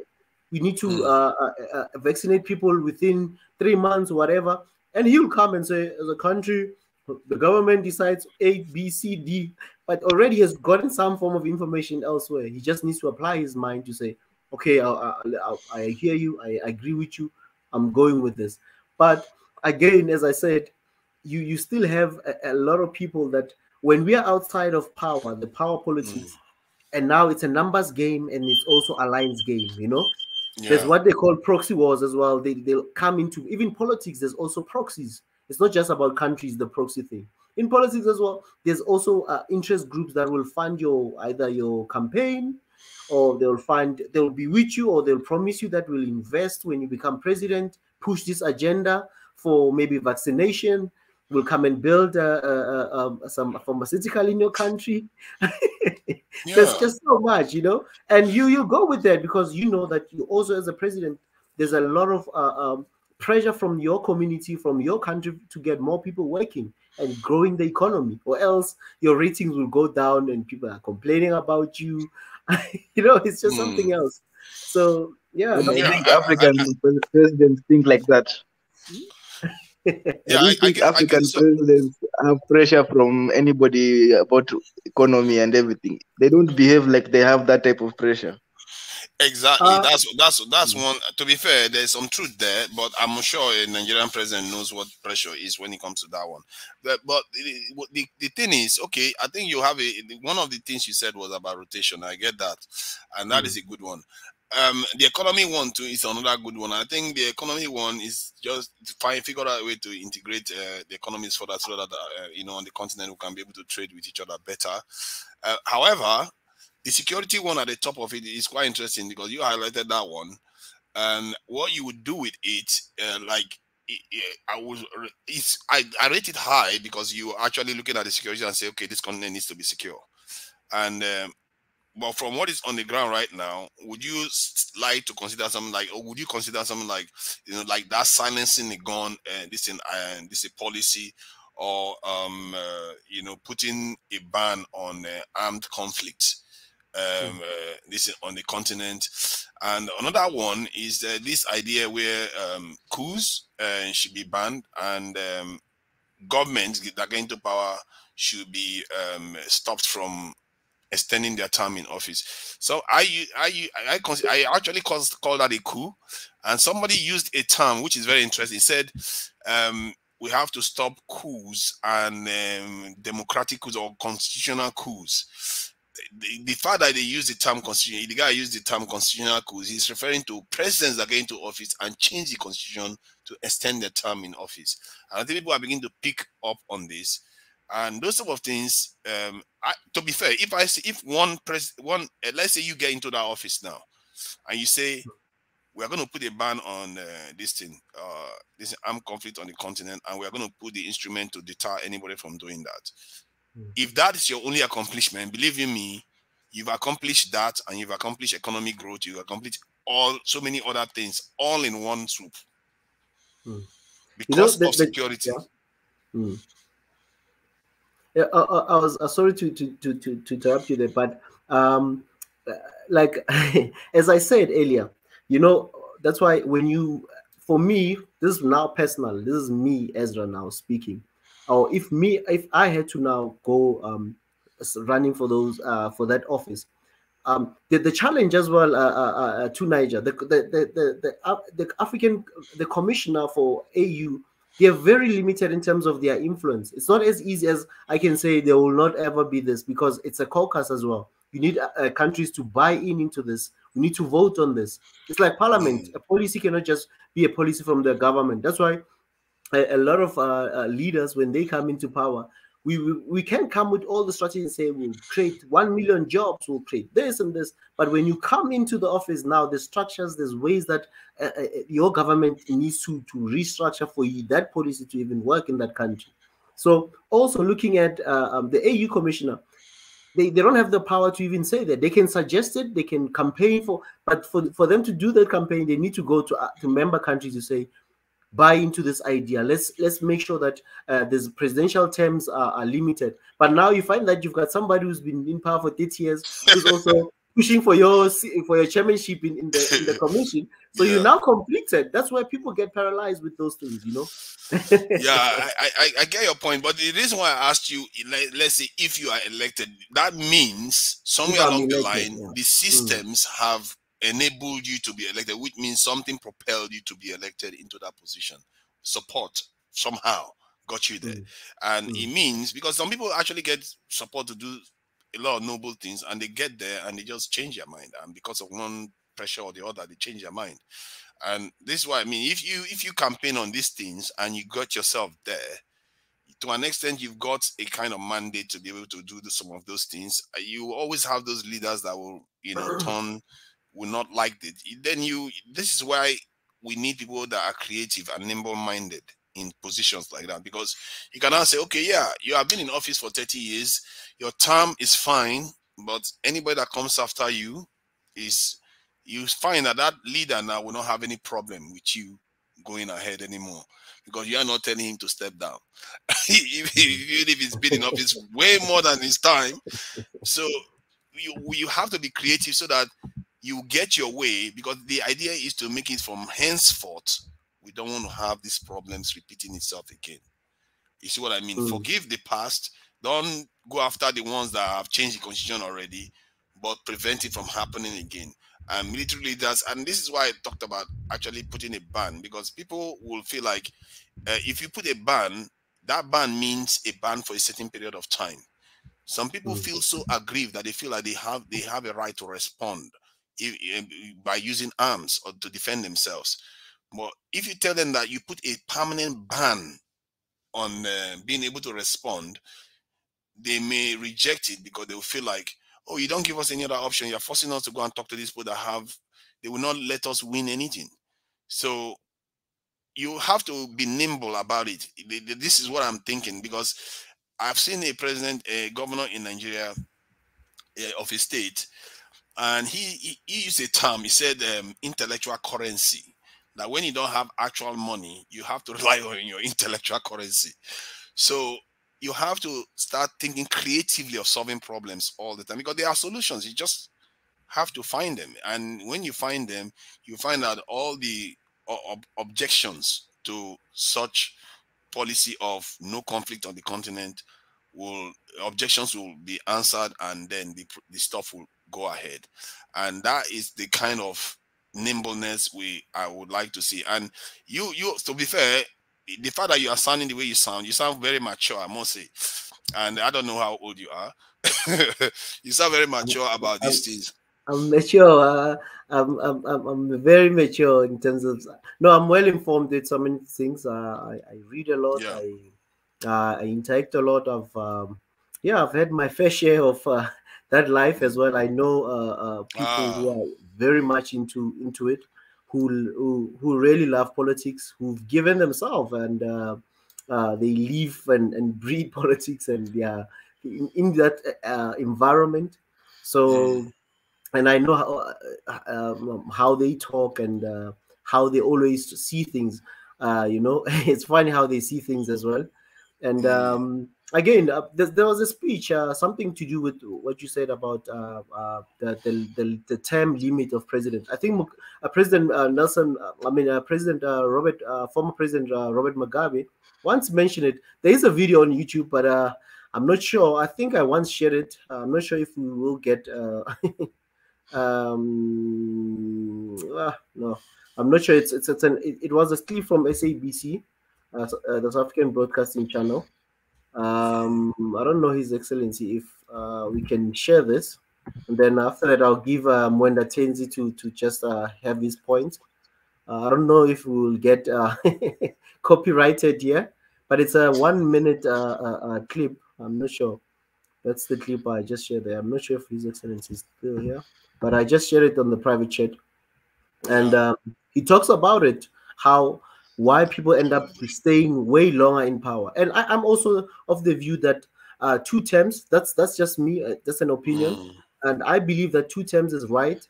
And regardless of your hard work, and I know some leaders are doing well. They've been in power more than 10 years, whatever. But I believe that the longer you stay, you more likely to ruin your legacy. And I'm taking this looking at the observation of the former President Nelson Mandela as well.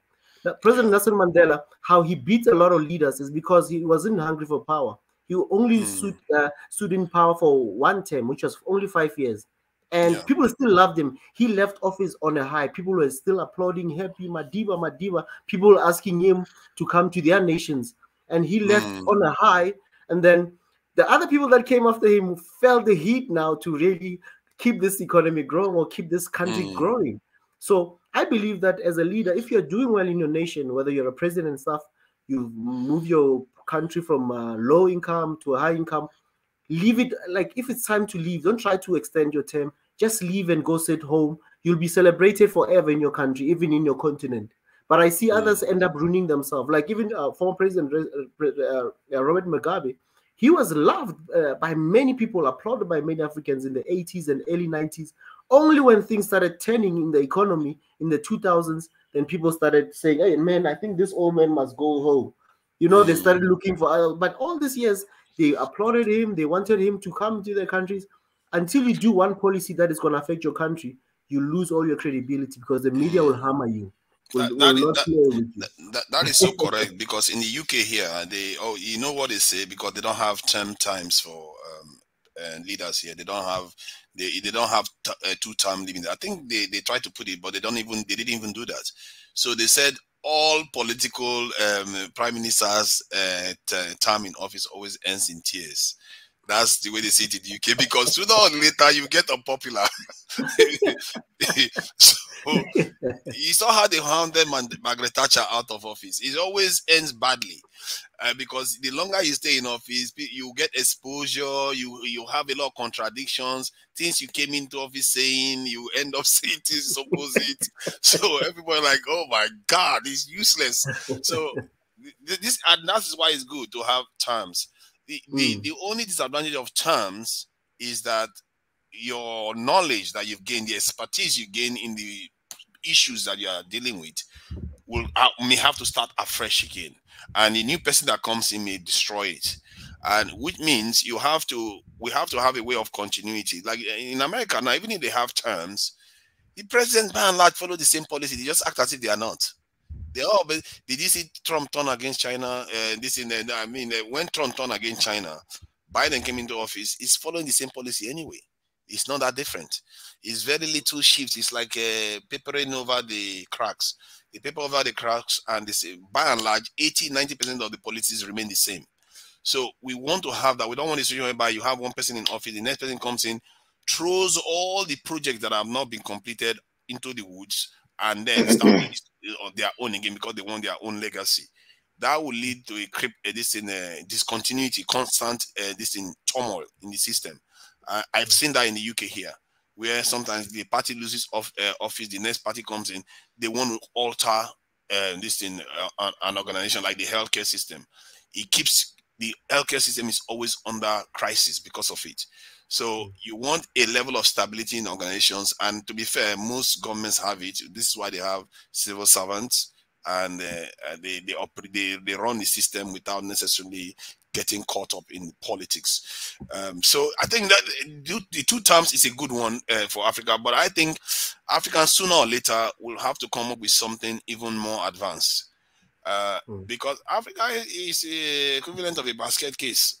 We have 2,000 languages. I can't count how many tribes. Just hold that thought for us. I know we've been chatting so much. Yeah, like it's been two-man show. I want to just welcome Mwenda Tenzi and Pai, our brother from Libya as well. So Mwenda Tenzi, can you do you want to contribute to what we were talking about, and also the topic for today, the love, peace, and unity in action in Africa?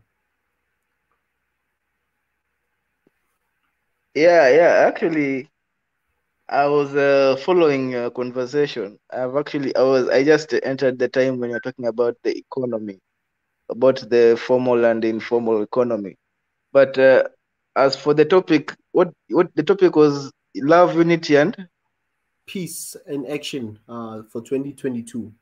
What do you think Africa should be in terms of love, peace, and unity? What should we be doing in that respect? Obviously, we mentioned security with to Niger. That coups, wars, there's something that we need peace in our continent, and we wish that countries can really implement policies, or AU can really enforce that no more coups. We cannot allow weapons to be flowing in our continent, all that stuff. But take over. Sorry, the floor is yours. I don't want to. Yeah, actually, I'm going to talk something about something that is very passionate. I'm very passionate about, and that is food security. I know, I still believe, and I will continue to believe, that all wars start in the stomach. All the wars in Africa, all the conflicts, all the rebels, they all start on somebody's stomach. And I know you talk, and I've heard you talk about silencing the gun. I'm telling you right now that we have to look at this from the perspective of what the law. There's this interesting law that I was told by a lawyer, and I found it that very interesting, that you can you can kill somebody because maybe you find him sleeping with your wife or something like that, and you can kill him, and if you have a good lawyer, you'll get away scot-free. The law allows you to be human. And it's a very interesting principle in law. I don't know if maybe there's a lawyer in the audience who can come up and clarify this interesting principle. But I feel like if you put this thing in practice, in the whole of in the African context, that the law allows you should be allowed to be human. That if you are starving, you are allowed to take a gun and start looking for food. If your wife and children are not having it well in life, you are allowed to take the gun and look for means to protect your family as a man. So I know, so I feel like instead of silencing the gun, if you're going to achieve this objective of silencing the gun, you have to achieve this objective through the needs, the basic needs of the basic needs of the African man, and that is food security. I feel like that's a very interesting place to start. That's a very logical place to start. I actually found out that this country called Eritrea is food secure. It's the one. I think it's one of the few. I think it's the only food secure country in East Africa. It's a very, and they did this through harvesting of rainwater and creating of farms. I don't know the leader, but if Biggie likes to speak very positively about this guy, the leader of Eritrea, I think I don't know if he's here, but one day maybe when we find him here, or when maybe in another talk, I probably have to ask him about this thing that he does, that he has managed to do something that very few leaders in Africa seem not to get this point at all, that keeping your country food secure is very important for overall security, for overall, well, it is the foundation that you build a country, food security. That did you know that in East Africa, the budget of food is less than 2% of the budget. I'm talking about Kenya, Tanzania, and Uganda. And also Ethiopia. It's less than 2%. And and we call ourselves agricultural economies. Yet in our national budgets, agriculture gets less than 2%. So I feel like maybe one Africa. I think I understand you have talked about intelligence and intelligence gathering and all these things that I feel like you should leave those things to the government. Those are functions of government. I feel like One Africa should be probably more of a lobbying type of organization, that when we look at things like the economy, when you look at things like when you talk to leaders, or when you have the opportunity to be in the room with leaders, these are the things that we should be lobbying for. That, hey, do you know that maybe increase the budget of food to 10%? Maybe 10% of the budget needs to go to food. I think these are more effective means. I feel like I've seen you guys talk about very interesting things that will probably will not lead to good health of your families. If you start talking about intelligence of, I don't know who, gathering intelligence, or somebody telling you that don't follow this pursuit, which probably will never happen. I don't believe there'll be anybody, Ezra, that will come to you and because you're pursuing the feeding of millions, that somebody will tell you don't, or that will never happen. Nobody will threaten your life because you want to feed millions. Although I'm sure you have to get ready for something called disappointment, because a lot of these leaders are incompetent, and and that is also a question I would like to pose to the panel, that these leaders, we talk like as if their interests are African interests, that their interests are the interests of their people, and they do not behave like that. They do not behave like they have the economy of Africa in their interest. They behave like the opposite. They do not behave like they have the well-being of the healthcare of Africa in their interest. A lot of them do not. So I would like to pose this question: that what do you think? Whose interest do these leaders pursue? And how, if there is a way to change it, how do we change it in 2022? I've got a report from Deloitte, by the way. I think I once shared this something to do. There was a report in Africa. There is food. Sometimes it's not about how much food you produce; it's how much you can also preserve. Hence, the Western countries and even in Europe, besides the fact that they have a lot of subsidies, especially agricultural products, they also, in terms of processed food, they store food. I mean, if in Africa we have a lot of food that gets wasted or gets rotten, especially fruits and vegetables, food that we eat on a day-to-day. You know, once a banana, for example, takes just 2-3 days to not meet the world standards in terms of being fresh, for example.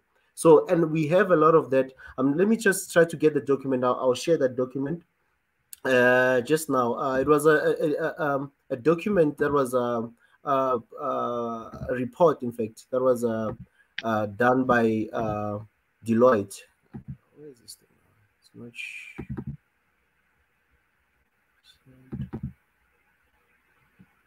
Okay. Oh, okay. Sorry. Here's the report. Just gonna show you the report. What they're talking about, food security, which is also a topic that I also love to talk about. Where is this thing? I'm just gonna show you slide page number 4.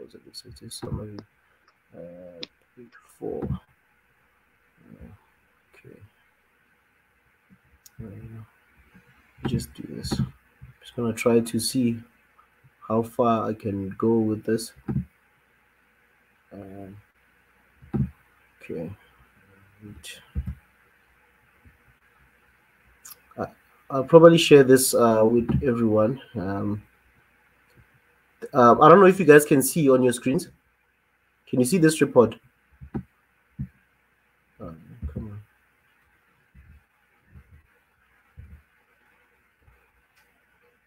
on. Can you guys see?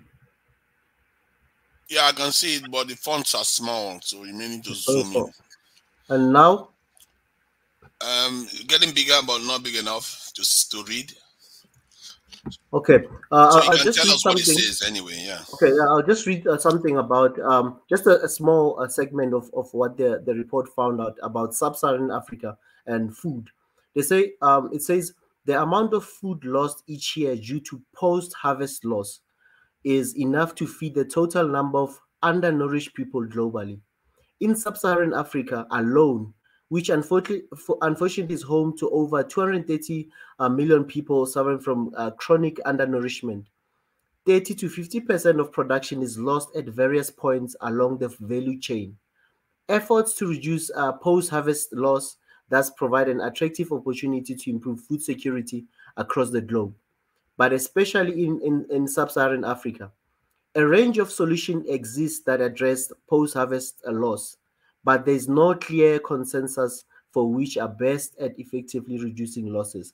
Perhaps in this case, best should be defined by clear, quantifiable evidence to help guide decision making. So a lot of food, which means from the farmer, once food comes from the farms, before it can get to the market, there's a lot of food wastage or food that gets lost in between that. And also the food that also gets to the market, there's food that gets lost in the market because it was not bought, it was not stored well, because people are just selling maybe outside, and even the place where they have to store food, those vegetables or whatever food product they are selling is not in a good climate where it can last for long, you know. So some of the food, Africa has food, but then how we can do it, if you read this report, there's somewhere where they talk about manufacturing, process the food, preserve those foods. I know a lot of Africans will say, nah, we don't want to eat processed food, but that's why other nations can even sell food stuff in your countries. You find you are having a can made of food of tomatoes coming from Italy in Africa. But there's tomatoes in Africa because we don't process and preserve them in cans and whatever. We will never, we are losing business on that. Those people could be putting more value to their products, for example. But continue, Mwanza Tenzi. It's another topic that we'll share one day. I wanted to answer something that Tenzi said. When he used the term food security, he forgot what he missed was the ending part, security. the food is just an aspect of security. Without food, without security, you can have food, and with food, it doesn't necessarily mean you get security. That's the one thing you have to understand. You can have food all you want in your house, but leave your gates and your windows open. There is a reason why you have to do the others. I don't understand how you can just say, "Oh, intelligence gathering is not going to do anything." And how can you say that? If you want to carry out that experiment, let me know your address. Take your windows out. Take your doors out. You know what? I'm not going to do anything. Trust me. Okay? Just trust me. Do that and let me know your address. Let's see how it goes for you this year. Report to me at the end of the year. You see my point? You have to understand this is a common sense. Yeah. When Latenzi, you want to respond? Please respond. Yeah, I would like to. Let me respond. My point is that when it comes to intelligence gathering is that I said leave those things to governments. That you're not. I don't know. That is a very. If you start being nosy to things that start intelligence gather. I don't know what type of intelligence gather. I'm assuming what spy work. No, I if think that you, is what I think you misunderstand. I think you misunderstand. I was asking him because I think maybe you missed it. I was asking him if he was the head of the African Union. Oh, okay. That's why he was saying that. Okay, let me speak on the food security part. What I think my brother has shown us that the problem in Africa is preservation. What I'm saying is, and I think that's how I started the point is, my point is that you see all these armies in all over Africa, you see their coups happening. There are presidents who are strongmen who probably even have military backgrounds, but they are getting overthrown. And you have to ask yourself that why is he getting betrayed by his own security services? He thought, and you have to understand that usually, like the one in Sudan, it was raised, it was increase in the price of bread. So you have to look at this context that yes, I'm not saying that there is nothing wrong with the physical security. But you're lying to yourself that if you believe that you can have physical security without food security, that when you're talking about foundation building, that first of all, we have to admit that there is no such thing as security in Africa.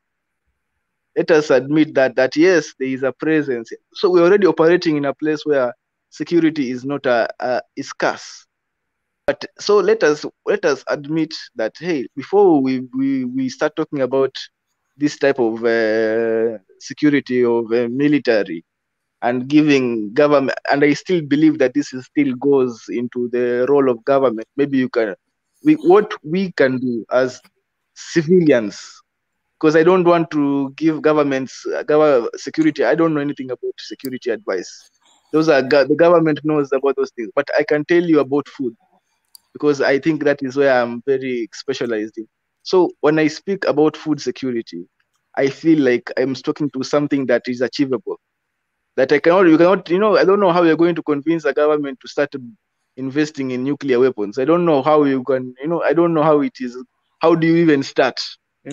How do you even start telling them to buy these types of guns? No, but you can start somewhere. But it is easy to start telling them, hey, we need to increase the budget for food by 10%. Since how can it be 2% and we're doing agriculture? Right now there was an issue in Kenya that just today that KFC, Kentucky Fried Chicken, that they import potatoes for their fries in Africa. They don't. They import from Egypt actually, and Kenyans were complaining, why do you import potatoes from Egypt, and Kenya produces a lot of potatoes and we throw them away, as my brother Ezra has given us the evidence that we actually throw away a lot of food. So you find that. Can I answer you with regards to potatoes? By the way, on potatoes, right? Wow, you sound like you are hungry for potatoes. Something on agriculture. When it comes to food, it's also one of my passions. Okay, anyway, let me answer you. for potatoes, right? People sometimes don't understand that there's different types of potatoes. Not all potatoes do the same thing, or they produce the same type of either chips or whatnot. That's why some people might think we've got potatoes here, but you find that it's not potatoes that they use for chips, for example. There's different types of potatoes, but you can read about potatoes, how they work. It's not all the same. Potatoes are not the same, by the way. But anyway, I continue, Mwanzatezi. Yeah. Actually, that was the debate that we were having today. Actually, KFC said that yes, there's potatoes, but we are looking for a specific standard of potato that we can only import it. So we found that maybe instead of us looking, maybe, and they were actually saying, hey, maybe you should teach these farmers here in Kenya to how to grow this, how to specialize into this specific type of potato that is really in demand in the fast food industry. And maybe we'll also be exporting food the way Egypt is exporting these potatoes.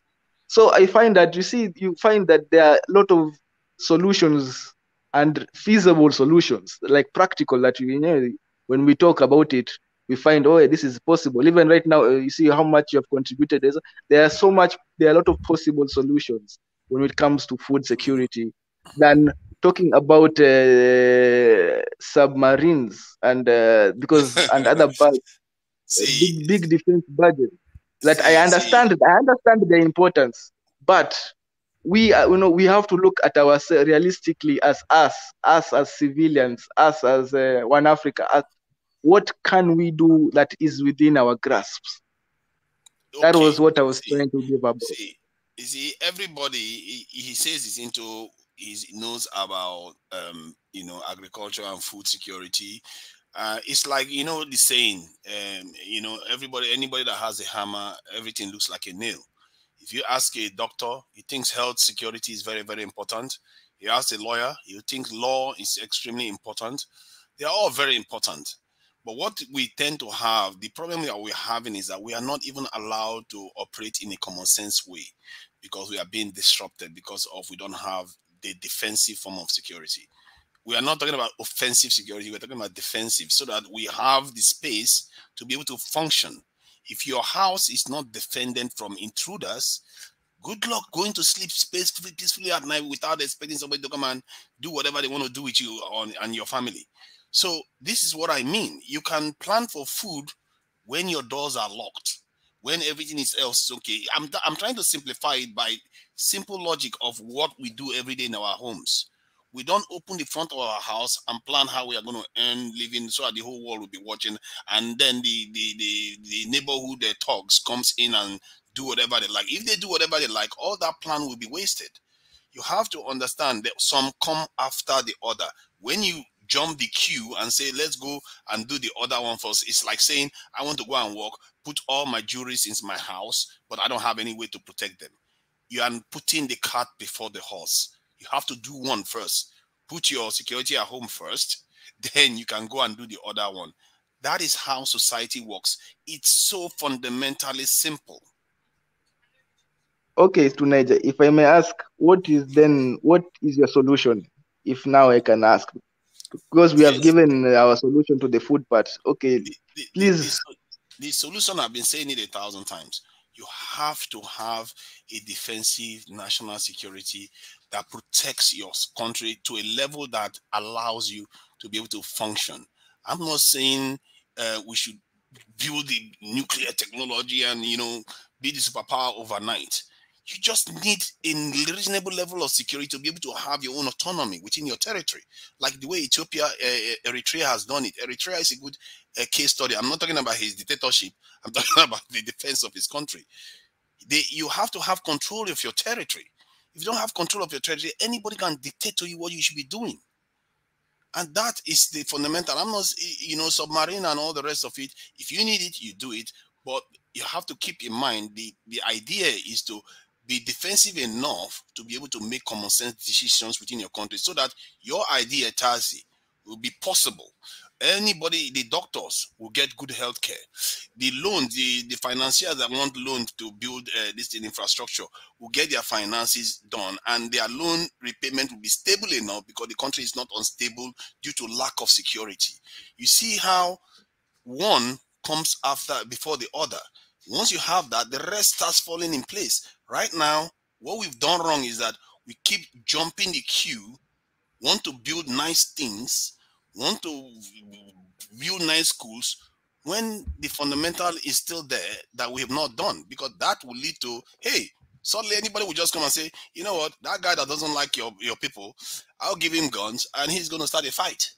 And that will be the end of it. All those plans will be wasted for the next 10, 20 years. That is what I mean. It's so just think about it from your home. If you think about it from your home, you will understand exactly everything I'm saying.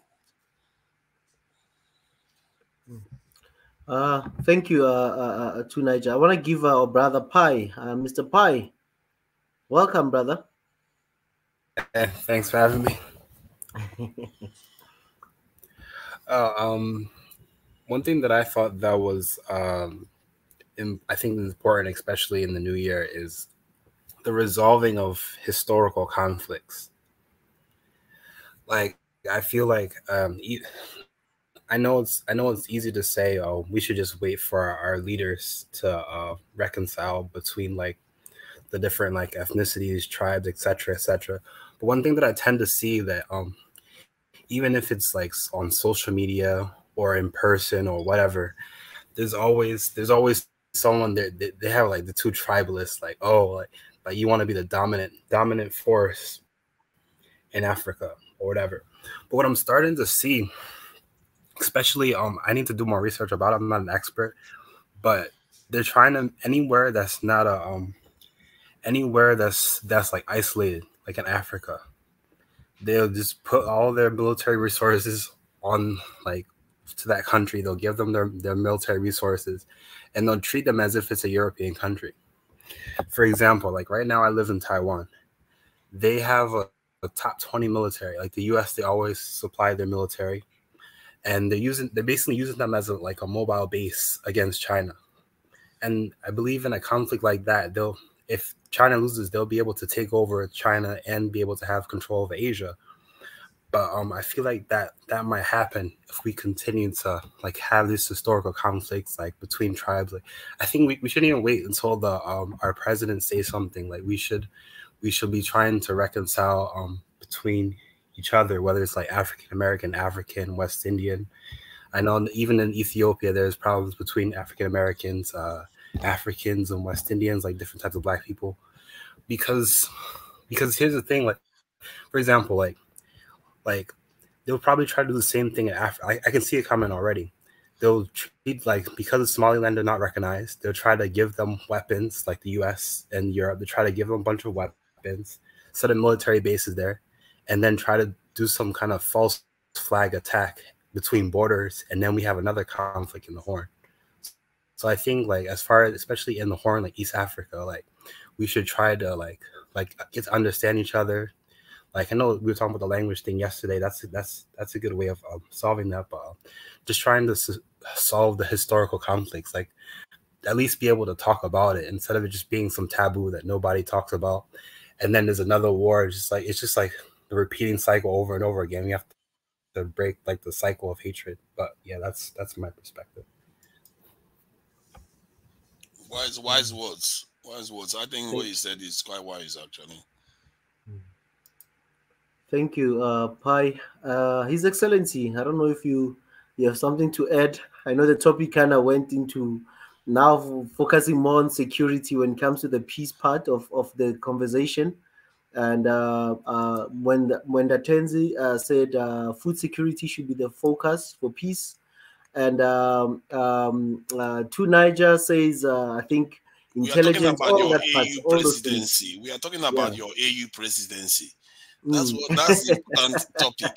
That's what we are talking about.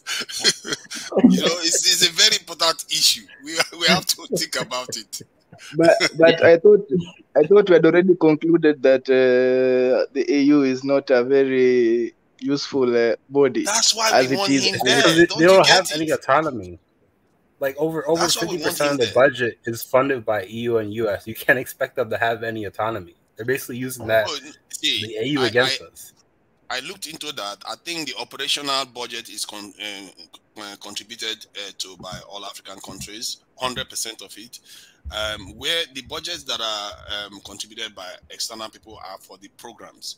To be fair, they are very important, and that shouldn't be the case. Like if the African Union wants to do like promote, one child policy or whatever they want to do, or peace somewhere, when they actually want to do something out there, that's the one people contribute to. But in terms of running the organization and everything, it's contributed to by 100% African distinct countries. So I think we have to delineate between these things, because sometimes we just say they are all compromised, and this is the narrative that comes like, we don't run our own African Union. So I thought, okay, people have said this thing several times. Let me go and look into the details. And when I saw it, they said operational budget 100% contributed by the African countries. They call it individual or something projects. The projects that they do is the one that is funded by foreigners, and especially the big one is for peacekeeping stuff. And I think that's quite significant, because basically foreigners are funding our military or whatever military they are funding to go and do military operations on the continent. And it tells you the military operations that AU is running is being funded by people that have their own interests.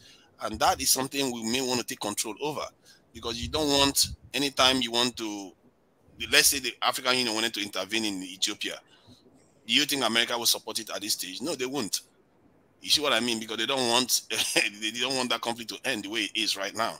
So that is significant. If you want to criticize, let's criticize that part, but not about the running, because the running of the organization itself is being, without the African this in outside help, the organization will still function.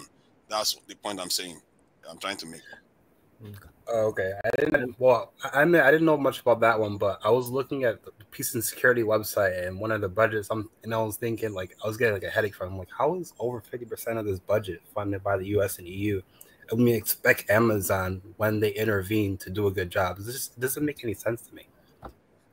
Yeah, it doesn't, because that's where the teeth is and where they're actually affecting things on the ground.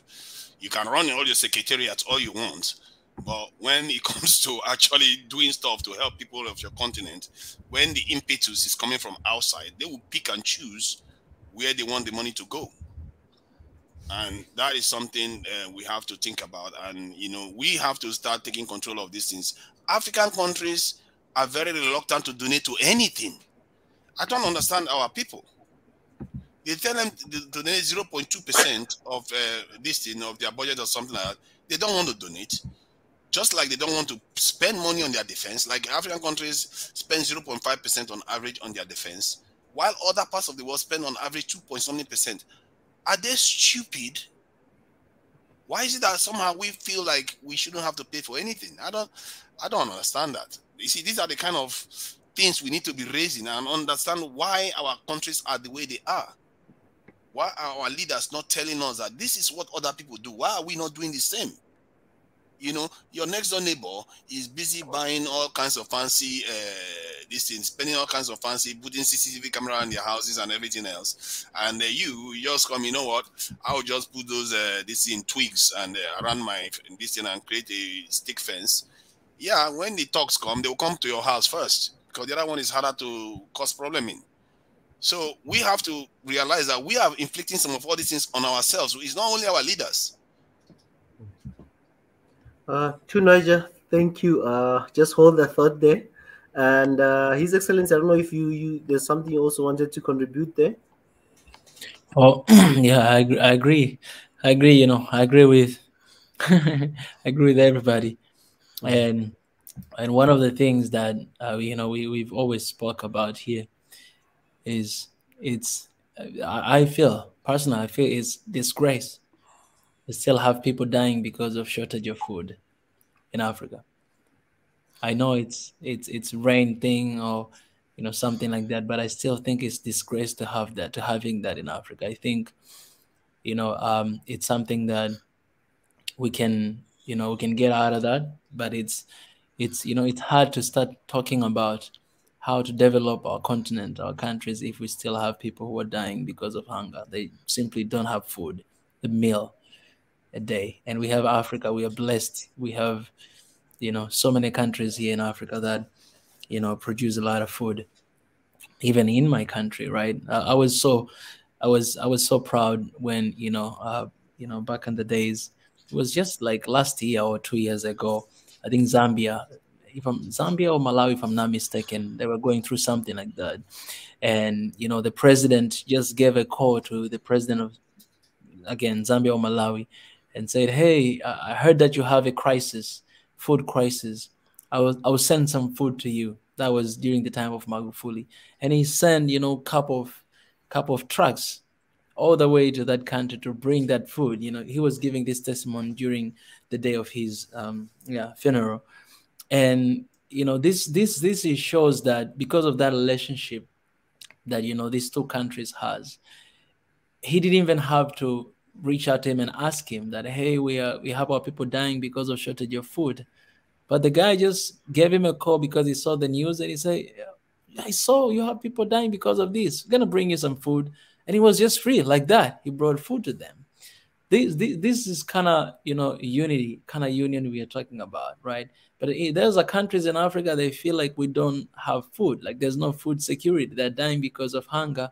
But in the same continent, we have countries that have abundance of food, right? But then we will just stay silent and let all this food organization, from the States come and try to donate some food. Well, we can do that thing on our own here within the continent. This is why we're saying that unity is very important, because for issues like this, it should not be a problem in Africa. It should not be for our economy. Most of our economics are agricultural based economy, right? Even here in Tanzania right now, we are shifting to industrial, and some other countries they are like that. But it's disgrace. That's in my opinion. So I just wanted to add to that. Can I ask you a question? Yes. Can I ask you a question? I would like to put the same question that I put to my honorable Ezra. That what if you were made the African Union leader, and that's the chairman of the African Union? What would be your top 3 priorities in terms of importance? Oh, that's a really good question. Of course, it will be food, because that's a big problem right now, here in Africa. And of course, it will be security as well. Why security? Because we have been sharing about this for a while, but there's a little bit of echo. But why security? Because security not just because of intervention from outside, but also within. I think all these conflicts. We have a shortage of food, right? According to what we see, and also we have these fightings with one another, civil wars and all those stuff. So it's definitely we need we also need strong security. And the last thing that I will agenda will be unity. I mean, it's not in the order, but it will be unity, that to make sure that all African countries they're united. That will be one of the things that it will be on top of the list, by the way. Unity, food security, and security itself, because of everything that is going on. Yeah, you know what? You should be watching that Ezra carefully. That guy is preparing for something. He seems to be he has his manifesto ready. Whether he had his manifesto ready. So I know who I will appoint for security defense. Defense minister. I know. I have somebody in my mind. He had it already. He's so detailed. So, what about you, Niger? The same question. Did you answer that? I think there is myself and Ezra. I think Ezra covered almost whether he's reflecting my thoughts or something, or he's just well into this too. It's very, very close, and I think for me, number one is to stop conflicts on the continent. I think to do that, whatever it takes, I will do that. If it's part of it is going to be reconciliation. Part of it is developing a kind of a regional response team that will make sure that any conflict that arises will be quelled. And another one is to encourage, I wouldn't force it, encourage a democratic, this is a kind of governance system that is unique to Africa and is signed up to by all African countries. The reason why I chose those things is because the first one will reverberate throughout the economy and food security. It will affect everything. And that's why I chose those ones.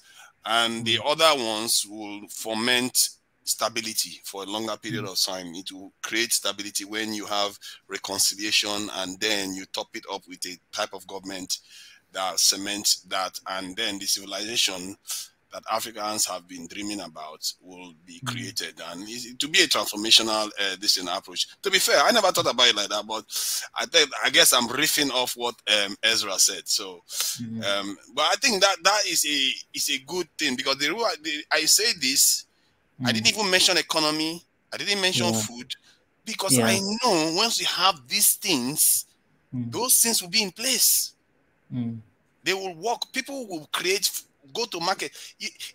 Man, when I see some of our people sometimes, I can't believe, man, you don't know how moved I am, how driven people are. People just wake up every day, want to do the right thing. They carry themselves, dress up, do their bits every day. It's the leaders that are failing the system. Leadership is failing us. You do those things, you will see farmers will be generating food. They will find creative ways to store it. All those things will fix themselves. Our people have it all in their hands. It's at the top we have a problem right now. And once we start reconciling, you will find that, man, Africa will become a beacon for the whole world. So good. Thank you. I would like to bring to attention that our brothers in Madagascar are going a very severe drought due to climate change. And I advise my people in my panel and One Africa to look into that. One of their biggest rivers actually dried up, which is a very scary thing. You know, if one of the biggest rivers in your country dries up, that's severe. So I know, but maybe there's a language barrier or something, but I found out that. Also, I think there is also a drought going on in Somalia and northern Kenya. I can tell you for sure right now that in northern Kenya, people are fighting conflicts, that people are armed in northern Kenya, and they are fighting for pasture for their animals. They are fighting for grass, just grass. People are going to war, fighting for grass so that their animals can eat. So I feel like this thing of food security is a very big deal in Africa. I also I like just to put emphasis on my brother Mika, what he has said, that indeed we really need to look at this thing about food security, and the best solution isn't even about providing food and giving them. It is coming up with policies as young people, that we should just come up with the appropriate policies. Like what I was saying is that the budget for food in East Africa is below 2% in each economy. When our budgets every July, and it's very interesting, because East Africa, our budgets are synchronized. That I think it's every July that Tanzania, Uganda, Kenya, we read the budget at the same time. And if you look at food, it's always below 2% agriculture. And I feel like that is my brother also, Ezra. He has also spoken about how we like to overlook things about preservation. And I feel like these are very important points that in a forum like this, that we can actually contribute and have very good ideas and maybe even work on them, so that this is a very big humiliation. If it is true, if we just speak the truth. And we wonder why we're not respected as Africans. People who can't even feed themselves. It is very hard to command respect, even anywhere in the world. So I feel like we should lobby for policies that, like me, we should start maybe with increasing our food budget all over East Africa and maybe all over Africa, and synchronize the policies like this, that maybe each country, we have a synchronized policy. I don't know if the AU can push that each country, let's say as Africans, in our budgets, our food budget should not be below 10% in our spending, of government spending. If we can synchronize policies like that, I think we can combat this issue of food, maybe have a food reserve, so that countries like drought, like what Madagascar is going through, that it's been going, I don't know why it's been silent. It's been a silent, I don't know why the media hasn't spoke. It spoke maybe just once and it just kept quiet. But I doubt they have had any rainfall.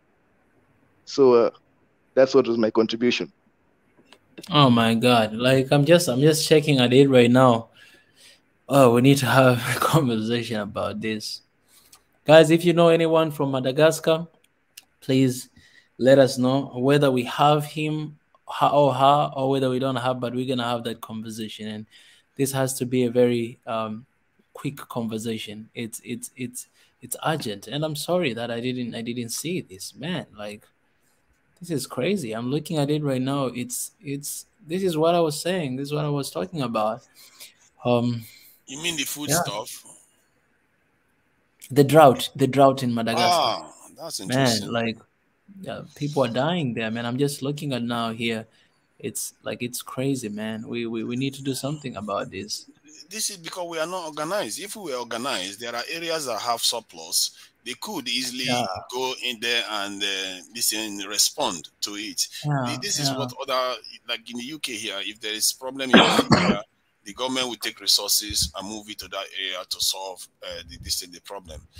We just need to get our act together. And I heard about the 2% budget in the national budgets. It's the same everywhere. We have a kind of budget that is tilted towards just paying for that's what they call it, civil servants, and keeping the government going, while in reality they don't fund research and development, which you need. If your country is ever going to get out of anything, you don't do research and development, you don't do this in agricultural you don't invest enough in agriculture, you don't invest enough in education, you don't invest enough in health.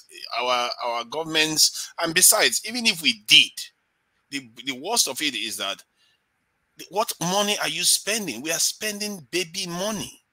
That's, when I say this, I'm not saying it just to insult our people, but it is just, it's terrible. How can we be operating an economy, in a world economy, where they use mechanized methods to farm now and do mass farming, and they feed a lot of people comfortably, and those equipments cost a certain amount of money to buy? But we operate in an economy that can't afford any of those things. Our national budgets are like the budget of one small town in America.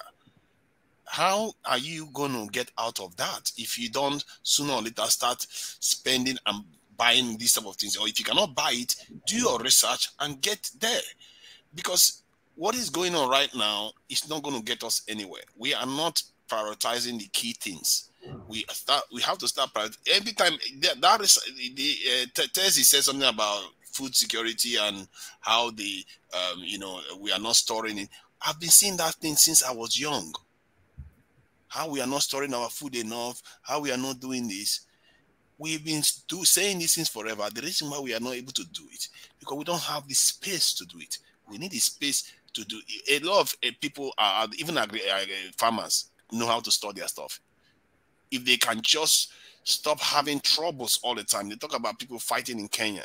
I don't see. I saw a video, which, funny enough, I saw a video today of tribal groups in I'm not sure where the country is. I think they call them samurai or something like that. They are close to Sudan, and they fight over cattle. One side comes and steals their cattle, the other one goes and fights and steals cattle. How are all these things still happening? This type of stuff is the kind of stuff that the government can just come in and say, you know what, this is how we are going to have it, and this should not be happening again. I think the leadership is where most of our problems are coming from. Our leaders are not drawing the lines and saying this is what you need to do, because we are competing between the old and the new all the time, because we don't know which one we want. And if Africa carries on in this way, we are not going to go anywhere. This is why China decided that, you know what, enough is enough. They divorced themselves almost completely from the past. Russia decided that, you know what, they will get rid of their monarchy, wiped the system clean, and went to socialist. Because sometimes it gets so crowded with so many issues to solve, then the people will be forced to do something even more drastic. The pattern I see in the world, if you look at Europe, from Europe to China, look at what happened in Europe. The French got crossed because their leaders were like, oh, having so much fun, the monarchy and all the rest. They got crossed and they start chopping their heads. They killed off all the monarchy and took over the state and started running the state in a semi-socialist state. But the UK is one of those countries that, yeah, they appear as if they are so glamorous now, but compared to their mates, they are not that glamorous. That's the monarchy. But they were not that rich. They were a little bit austere. So when that type of revolution came to the UK, they got rid of their monarchy, but they brought it back again. So because of that, they had both now. That's why you see the UK stuck with monarchy and democratic system of government. But if you look at the Russian Tsars, they were so greedy. The people were so poor that the Russians, the way they reacted to that was they completely wiped them out and went socialist. Guess what? Then you go further east, the Chinese ones even went further. They literally had a town for the emperor in China. That's the emperor was so powerful and so great, so self-absorbed in their own wealth and power. And when the Chinese decided that they want to get rid of them, they totally got rid of everything, including their religion. You see, people react according to the way the systems that they've been dealing with has failed them. They go more aggressive when it's very, very, very bad. But if it's good for them to an extent, they will keep it. And Africans now, I fear the way Africans are going, they are going to rip everything to pieces sooner, one day or the other. If these things are not fixed by leaders, they are going to be deciding that, okay, religion has failed us, cultural ways has failed us, everything has failed them. And they will follow a leader that wants to tear everything up. These are historical facts. Our leaders keep failing, and they don't know that they are storing up anger among the people. True. Thank you. Thank you to Niger. A lot said right there. Molatenzia, I think, I'm not sure if you were done or you still had other points to raise.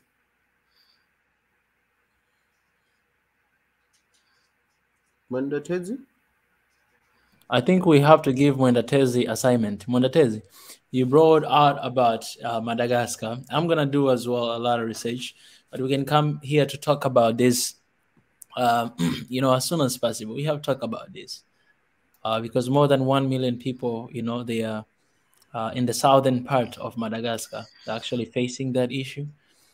And, due to the shortage of food.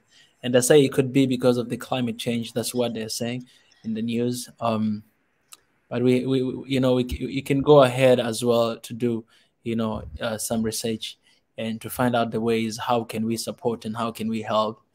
Let's find out something, and then let's come and have a conversation about that and see how we can, how we can move forward from this.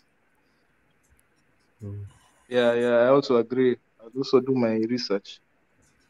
Yeah, beautiful. Okay.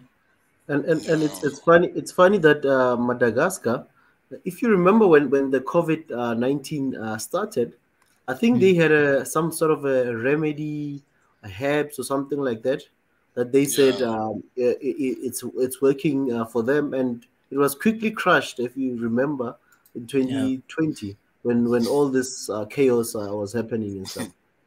Yeah. But, it's interesting they almost removed their president. Their president averted a coup too. There was a coup to remove that president, if I'm not mistaken, and he was able to foil the coup. And they are trying them now. Who knows where some of all this misfortune is coming from? But that said, I'm not sure it's on the scale. Because I'm just trying to find information about Madagascar, and then I don't know. They don't. It's not like on the news enough. Maybe that's why you haven't heard of it before now, because it's not. They're just saying that it's the front line of climate crisis. I don't know about that. I don't know about that because there has been farming since our forefathers have been around. And Africans will find a way to survive. We've been around for a long time. We've been around for a long time. And our continent, you see, the thing, let me just say one quick one.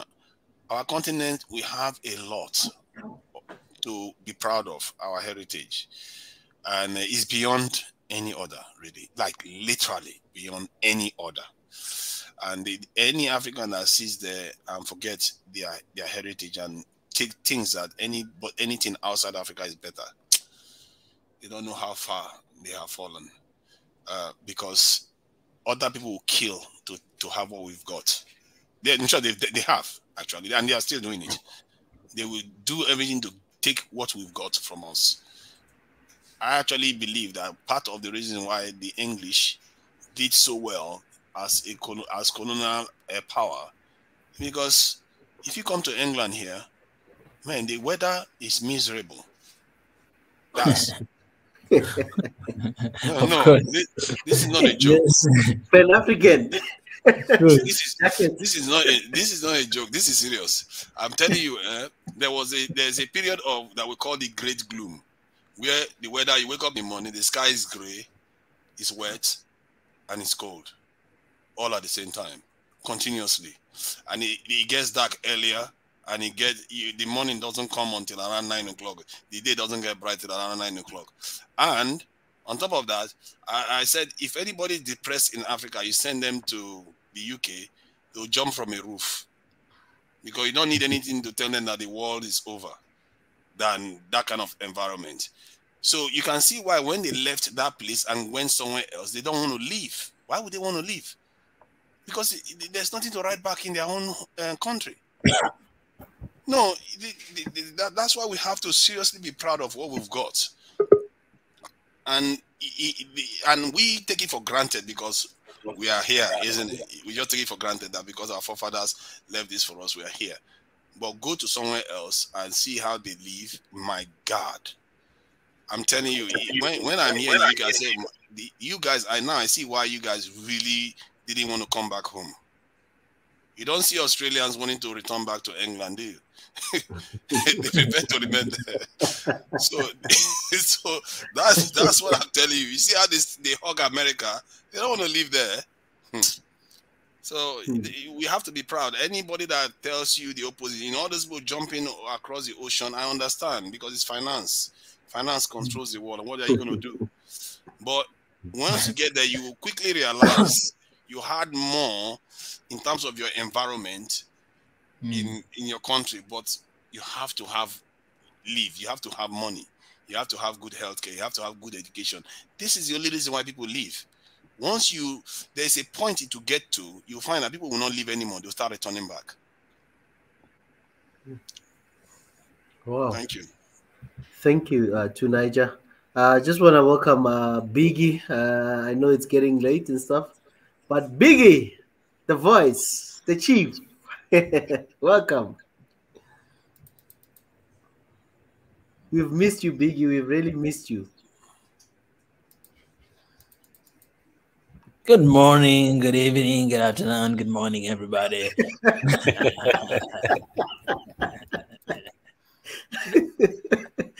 Biggie! I think he's struggling with network. This past few days has been struggling with network. So I think that might be the issue as well tonight. But we really missed you, Biggie. If you're listening, if you can hear us, we really missed you. We really, really missed you. Biggie, okay, I think he's still struggling there. Oh, there was a video that I wanted to share, guys. I'm just gonna share quickly. Just something that I think we once shared this video before, but it was about the terms and stuff of presidents being in office, and the former president of Zimbabwe, Robert Mugabe, mentioned something why some leaders stay longer in power. So I'm just gonna share the video. It's just 1 minute.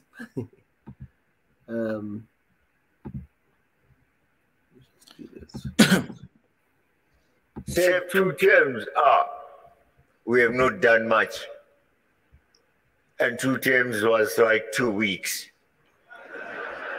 So we want to go more. So you want another term, and you must find an excuse. The first term I served, oh no, it was not a real term. But you were there for 5 years. Oh no, it was Parliament which chose me.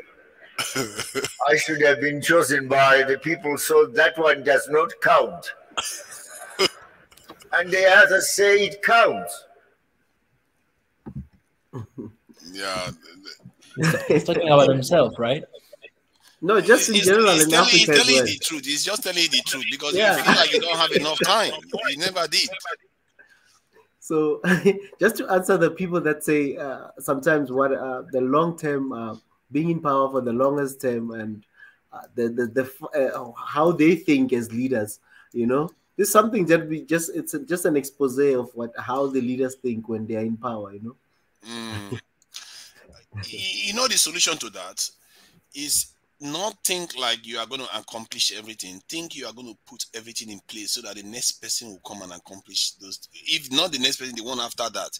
Because I think we always think like we are the answer to the problem of our nations all the time. Only us. We get there, we want to be the one that sees everything through. Maybe if you spend more time making sure that the next person sees what you put in place through, you will be more at peace to walk away. And that person will have rejuvenated energy because when he comes in, he too wants to make an impact and live for the next person. So I think that can be a solution to that because I understand the instinct. Believe me, when you are doing anything, you're trying to make anything, you feel like, oh my God, I thought I had more time. I don't.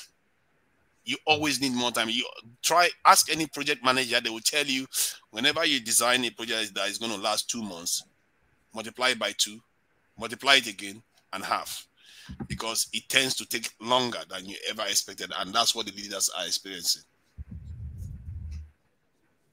Yeah, to Niger, thank you very much. I don't know if there's something you want to add, His Excellency, or in closing, maybe. I'm not sure if on love. Let's go to Biggie. Biggie came here. Oh, he's back. Yeah, love in action, peace in action, and unity in action. Biggie. Absolutely. Good morning, good afternoon, and good evening, Africa. Sorry, I could not get in and get out. For some reason, I've been in and out, but I've been listening to a lot of the major topics. And one of the things is about hunger, hunger in Africa. I always said the first thing that we got to do, we got to emphasize on feeding the brain. We got to emphasize that. We're always going to have to educate our people, the basics, read, write, keep them busy in school. Kids can start learning. Okay, every time that you got a war, you're going to take the farmer out and the little kid that was a shepherd takes over. So it's like an ongoing, every time there's a war, your farmer is gone. And then you look at the like, for example, in Ethiopia, the high schoolers had to go for a week to do the harvest. But the Western media said, hey, they're recruiting them to go to war. That was not the purpose. It's just, everybody, all the farmers and everybody else said, I'm going to go to the war. So we saw the shift, even the youth understanding and do due diligence, going and help harvesting this crop. So the first thing is, on my understanding, we got beautiful lands, by the way. We got a lot of beautiful lands out there. It's just the way we need to utilize it. Utilization, getting high tech, get your high tech stuff, point out into agriculture, not something that is going to be a privately owned or anything else, but getting the technology in also will help. And also, the other thing that we don't have is a good irrigation system because look at Egypt. Egypt is still wasting water. They're not using the water properly. They got a bunch of water coming in. Look at Sudan, same thing. That you got the two Niles merging, and if we cannot be efficient on how to use, and you keep complaining, we got drought, we got this, learn your season, understand, or else you're not in the farming business. Get somebody else that can do it. But again, Ethiopia, for example, have rivers left and right. Okay, it's just the way we're going to utilize it. And in fact, China said, you got so much river, now you got to get out from the injera business. Injera has been, I mean, you cannot change people that have been eating injera for life. If I don't eat injera, I'll be like missing some food. I'm telling you. And when you look at injera itself, it has a lot of different uh, minerals in it that's very helpful to your body. Okay, that keeps you healthy. But again, Chinese said, you know what? Why don't you get a rice field? You cannot do that. Use everything that we got, and you use technology into it, understanding, and stop the wars. When the war stops, yeah, a lot of things are possible, but we got to learn how to stop those wars. We got to learn how to educate. War is not the solution. Getting because you got a Kalashnikov and the other farmer doesn't have it, you don't threaten him and have your cows and be in somebody else's business. We need to educate that. So that is something that it takes a whole other conversation in order to really figure out or help out or what we want to help into the nations. Okay, the border issues. There are so many issues, but again, when it comes to the agriculture, we got a lot of fertile land, and those fertile lands can be shared throughout the continent. So how are you going to transport one one side of the agriculture where you need it the most on a country that is starving because they got hit by drought? How do we transport all that? How can we be really effective into getting the food they need? So, and this is something that I would like to have another day to discuss and explore the possibilities. There are people that are in this business, that can give us a little bit of a highlight on how things can be possible for each nation to collaborate. Let's say if you are good in getting the let's say any kind of seeds that you can grow, and you are really good at it and you have the land for it, is how to empower that farmer to help him with everything that he needs from technology aspect, the tractors, everything that you need, the harvesting tools. That has to be in collaboration. You don't have to have 10,000 type of fruit. If you're good in five different fruits and the other half that you can use it for another, for seeding different purposes, then you have a balance. Then you'll be like shipping the goods throughout Africa. So there's a good fertile land that's left in Africa that can feed the rest of Africa, including the Sahara Desert. People that are in the Sahara can be fed. It's just we need to really put our education first. We're going to have to feed the brain in order to feed the stomach. And that has always been, but we always fail that. Even the educated one are making a wrong educated decision. And when you look at it, it's not balanced. And he came in on the project manager, and it takes a 2-month project, takes about 2 times that, is because there's so many anomalies and miscellaneouses that kicks in and you didn't see it because you never factor it in. So we have to look at it from all angles on how to feed our African population. And this African population is young. It eats, you know what I mean? And the younger you are, you need more food and you burn a lot of calories. So we need to look at our future, that we don't want to raise starving kids. It's just how we can help them to feed themselves with a better agriculture system that can help the country and as well help the youth. Because a lot of times people, let's say a kid from the city, you tell them to go and do farming, is like going, are you crazy? United States is losing all the ground for corporation because the youngs don't want to deal with farming. Okay. But again, that's your basic. Now it's reversing, that the young now, they want to grow their own.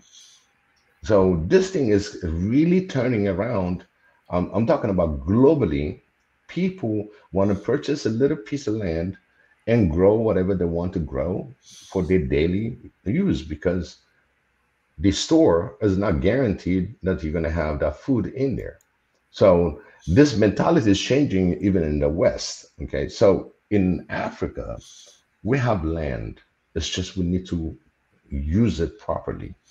And what we're going to use it for. You don't see a good fertile land that you can grow something else and sell flowers. And flowers is a destruction of that land. You're going to need another 7 years to rest it, as an example, in order to reseed it something else. In fact, you don't. It takes a long time to have that land ready for different things. But again, you can use so many lands out there. It's just we got too many wars, too many borders or inland itself. Hey, this is my pasture. You got your cow in my pasture. If they do collectively grow enough food for the cows, okay, which is grass, okay, and harvest that as being a regular thing, and then you share. You can trade each other whatever that the grass that you need. But a lot of times they're so used to the natural way of having free food for the cattle, and then now you're gonna get into conflict. So there's supposed to be a policy and understanding and held accountable for trespasses on somebody else's pasture, because the other guy's working hard to keep up the pasture, and somebody's stealing. It's literally stealing the uh, the grass from somebody that grew that for his own cows. So it should be something that by the government or by the legislators to come up with a harsh legislation. You're not going to kill somebody because you cannot feed your cattle on somebody's neighbor's pastures. So those rules has to stick and show that it's punishable by law. So there's a lot of things that we can do when it comes to agriculture. It's just identifying who's doing good in what they grow. That is basic food need. Some area eat rice, some area eat teff, some area eats different other flowers for basic necessity. It comes to nutrition. We're gonna have to look into nutrition, because a good nutrition is the one that you're gonna have a future kids that's gonna have something functional, because the brain is fed, you're healthy, and you still move the next common projects and the next common things. It's not just food. We need to understand we got to go beyond food, because we need to feed our African brothers and sisters healthy food. That means something that we're going to be looking at. Don't look at the GMO now that's been all over the countries. Oh, it's good, because you can multiply this so quickly. Now, we have to be very careful on how we want to boom in the agriculture part of in Africa. We want to make sure that we keep it as organic as possible, healthy as possible for our children, because well-fed children are the future leaders for Africa, which is going to produce a healthy Africa. That's beautiful. That's amazing. Thank you, Biggie. It's all the things that are going to disrupt it. That is where I tend to focus on, because these things, we have been hearing it since I was born. And I've seen so many reports. If you go check all national government, they keep talking about these things over and over and over again. The only part they don't talk about is how societies can reconcile with itself. They don't talk about their security as much like other nations do. And like we started this show talking about how to reconcile our people.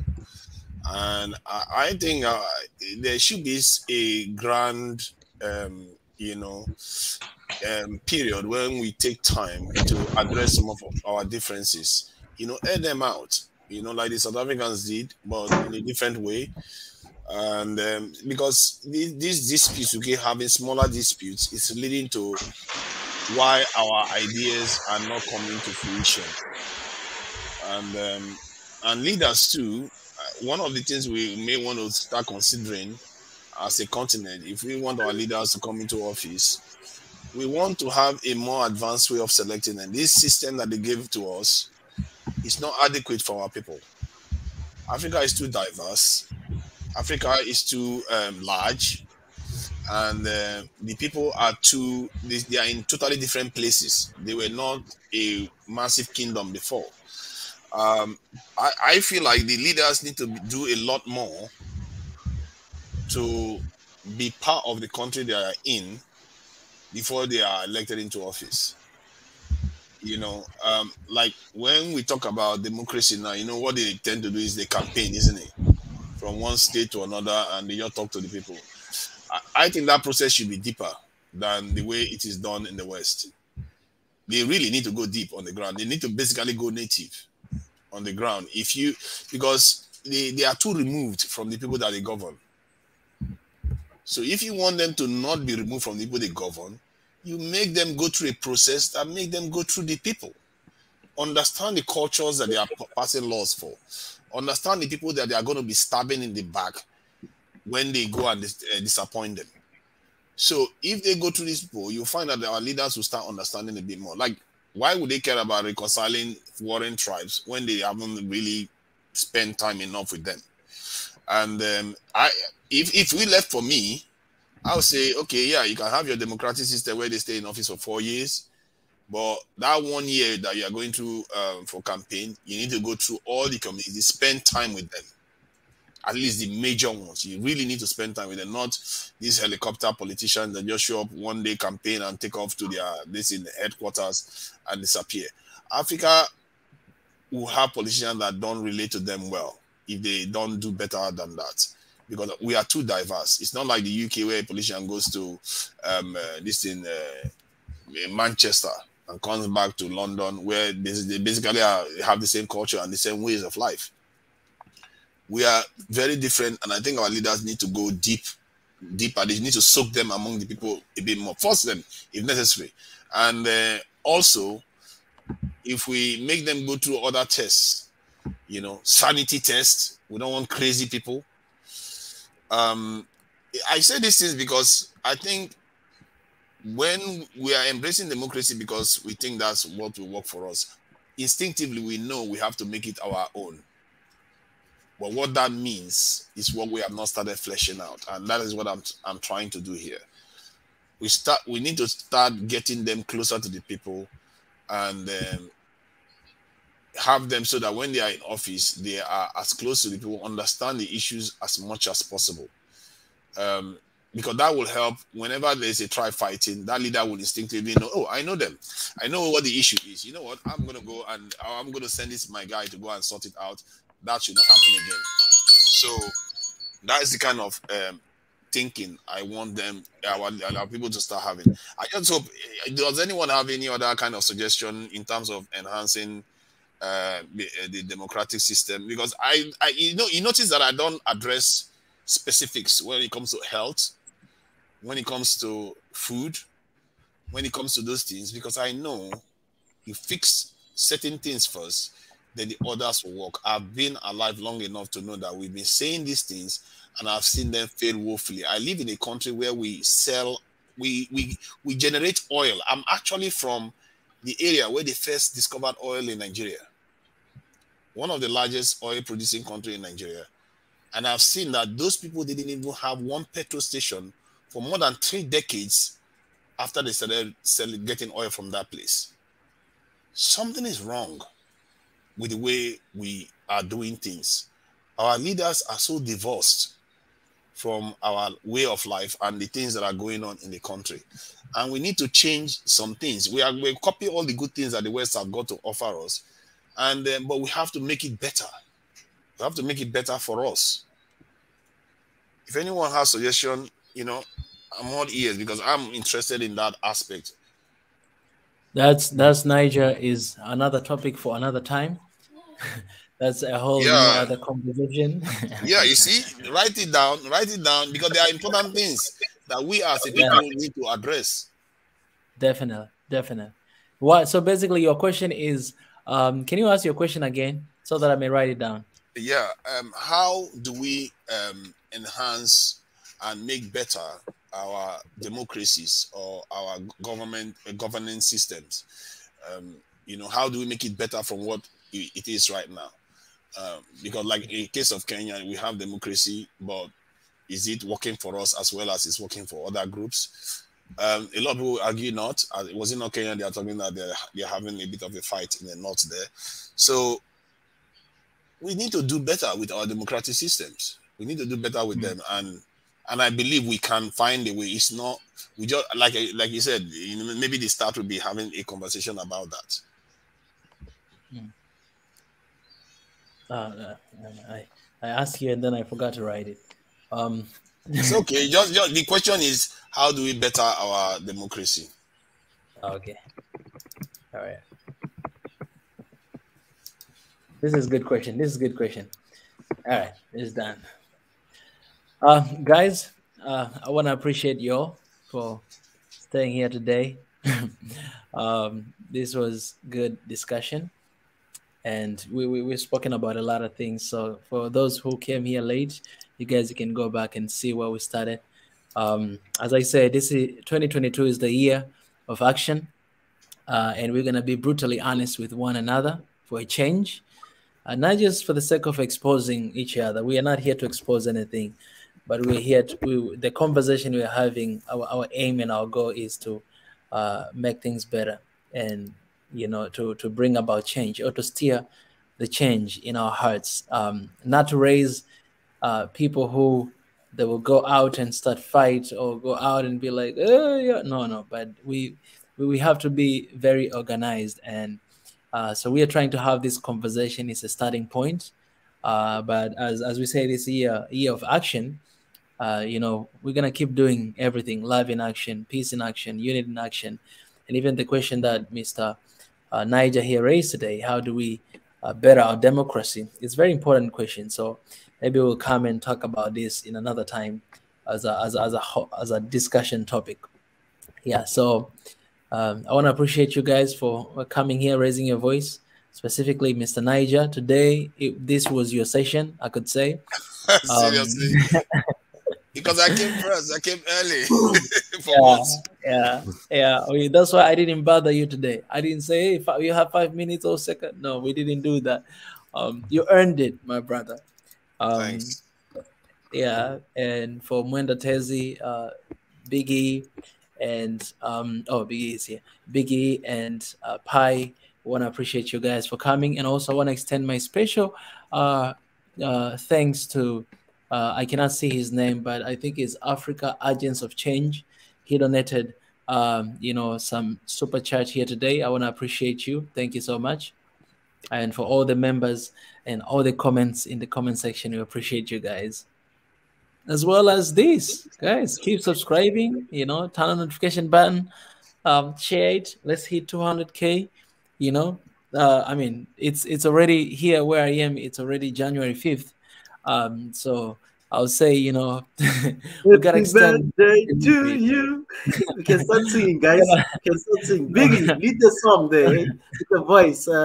It's someone's birthday today, eh? I didn't know, Ezra, you're really bad at singing. Hey, Biggie must lead, Biggie must lead. What kind of African? Hey, what can I say? Hey, we're going to say, happy birthday to you. Happy birthday to you. Happy birthday, dear Mika. Happy birthday to you. Yes. There you go, my brother. May the year be prosperous. Keep us moving in the right direction. Make you brighter every day. Keep getting all the blessing. We love you so much. Have a wonderful year. We're all going to Thank you share so this too. much. Thank you. That was the first song for today. I love you guys. Thank you so much. That means a lot. You know, I had almost only forgot. boys here singing for me. Oh no, you are the greatest. You are the greatest, and I wish you a great year. And this year is going to be great for you. And you know, you are leading. You know, at your age, I don't think I was doing anything close to what you are doing. So you are doing a very good job. I'm sure the people that are watching you will be proud of you. Yeah, let me just do a quick shout out to this lady that has been doing similar work that you are doing. Her channel is Bijou Noir, and we've been having that conversation, and she was the one that had the conversation with regarding the Ethiopian president's video. And so she was here. She's on your channel. She comes here all the time. And so I just thought I should shout her out, and because I learned a lot from talking to them, people in the diaspora, and I've learned a lot. And I hope she comes on. I will encourage her to come on here because she's in the US, and they have a lot of conversations about these things. So that would be good. Thank you for allowing me. I think I've seen the first time to see her video. I think it was like a couple days ago, and I even commented because I saw one video of her, and I saw that, man, she's doing what we're basically doing. So I commented actually with Swahili Nation channel. I commented and said, "Hey, you're doing an amazing work for Africa," and I just gave a shout out to her. Yeah. That's why she came here. That's how she knows where you are. I think that's why she started coming here. Yeah, she was here earlier on. Believe me, she's really committed, and she doesn't tolerate division, and sometimes with she's very strident about it, and they can be a little bit hostile. When we talk about people being hostile about not being divisive, she really gets cross when she hears people being divisive. So. I just thought I should mention her. Hopefully she will be joining us here too to come and support your movement, because she's in the US there, and there's a lot of people that listen to her. Yeah, exactly. Yeah, and maybe we can have a conversation in the future. That's a good thing. It's a good suggestion. Yeah, that would be good, because US, Swahili Nation, all having a conversation. Isn't that why we're all here? Exactly. Yeah. That's beautiful. That's good. Yeah, thanks. I'm happy to one thing I would say, Naja, for the democratic that you said, just one thing that everybody should think about: everybody should be represented from the bottom to the top. And if you got a good representation, you got good coverage. Yeah. So make sure that you understand that it doesn't come just from the leader to go and visit every little Kabbalies. You know what I mean? It's just the Kabbali has to put the right people in the leadership from the bottom up. I said from the bottom to the top, because it's not the old triangle that's a cone, 60 degrees. It's just something that we reverse that. It's because it starts from the bottom to the top. So if they are represented, then they got a good hearing, they'll be heard, and they'll be complaining. There's a pasture issue, there's an agriculture issue, whatever that issue is, they are represented. The problem is our people are not represented. Everybody assume they're represented. That's where democracy starts. Yeah, that sounds good. I agree with that. Thanks. I'm really happy to have been part of this conversation, and especially given that I'm the only one talking. So have to be a fan. So that helps. So it's always a pleasure, Mr. Naija. You're amazing, brother, and thank you so much. We got your back. We got your back. I think when Atezi has a message, I'm trying to say something. A message. About the message. Oh, okay. Now my message has changed. I was going to I was going to quote one of Mika's top interviews here with the great Obeng Meth Mhm. that when it comes to Africa and reconciliation, he said something that really touched me, and he says that we have no choice. Mm. We have to reconcile. So I know that was part of the topic here. So my brother Mika, happy birthday, and congratulations on arriving in a new year. I hope this year will probably be even as fruitful. With this already, you've begun with a bang, with all this action and this talk of action, and I can only promise to do my best to help you on your endeavors of uniting Africa, Yes, and brother. one Africa. Yes, brother. That means a lot. That means a lot. Appreciate, brother. Thank you. Brother Agents of Pai. Change is right here. This is the.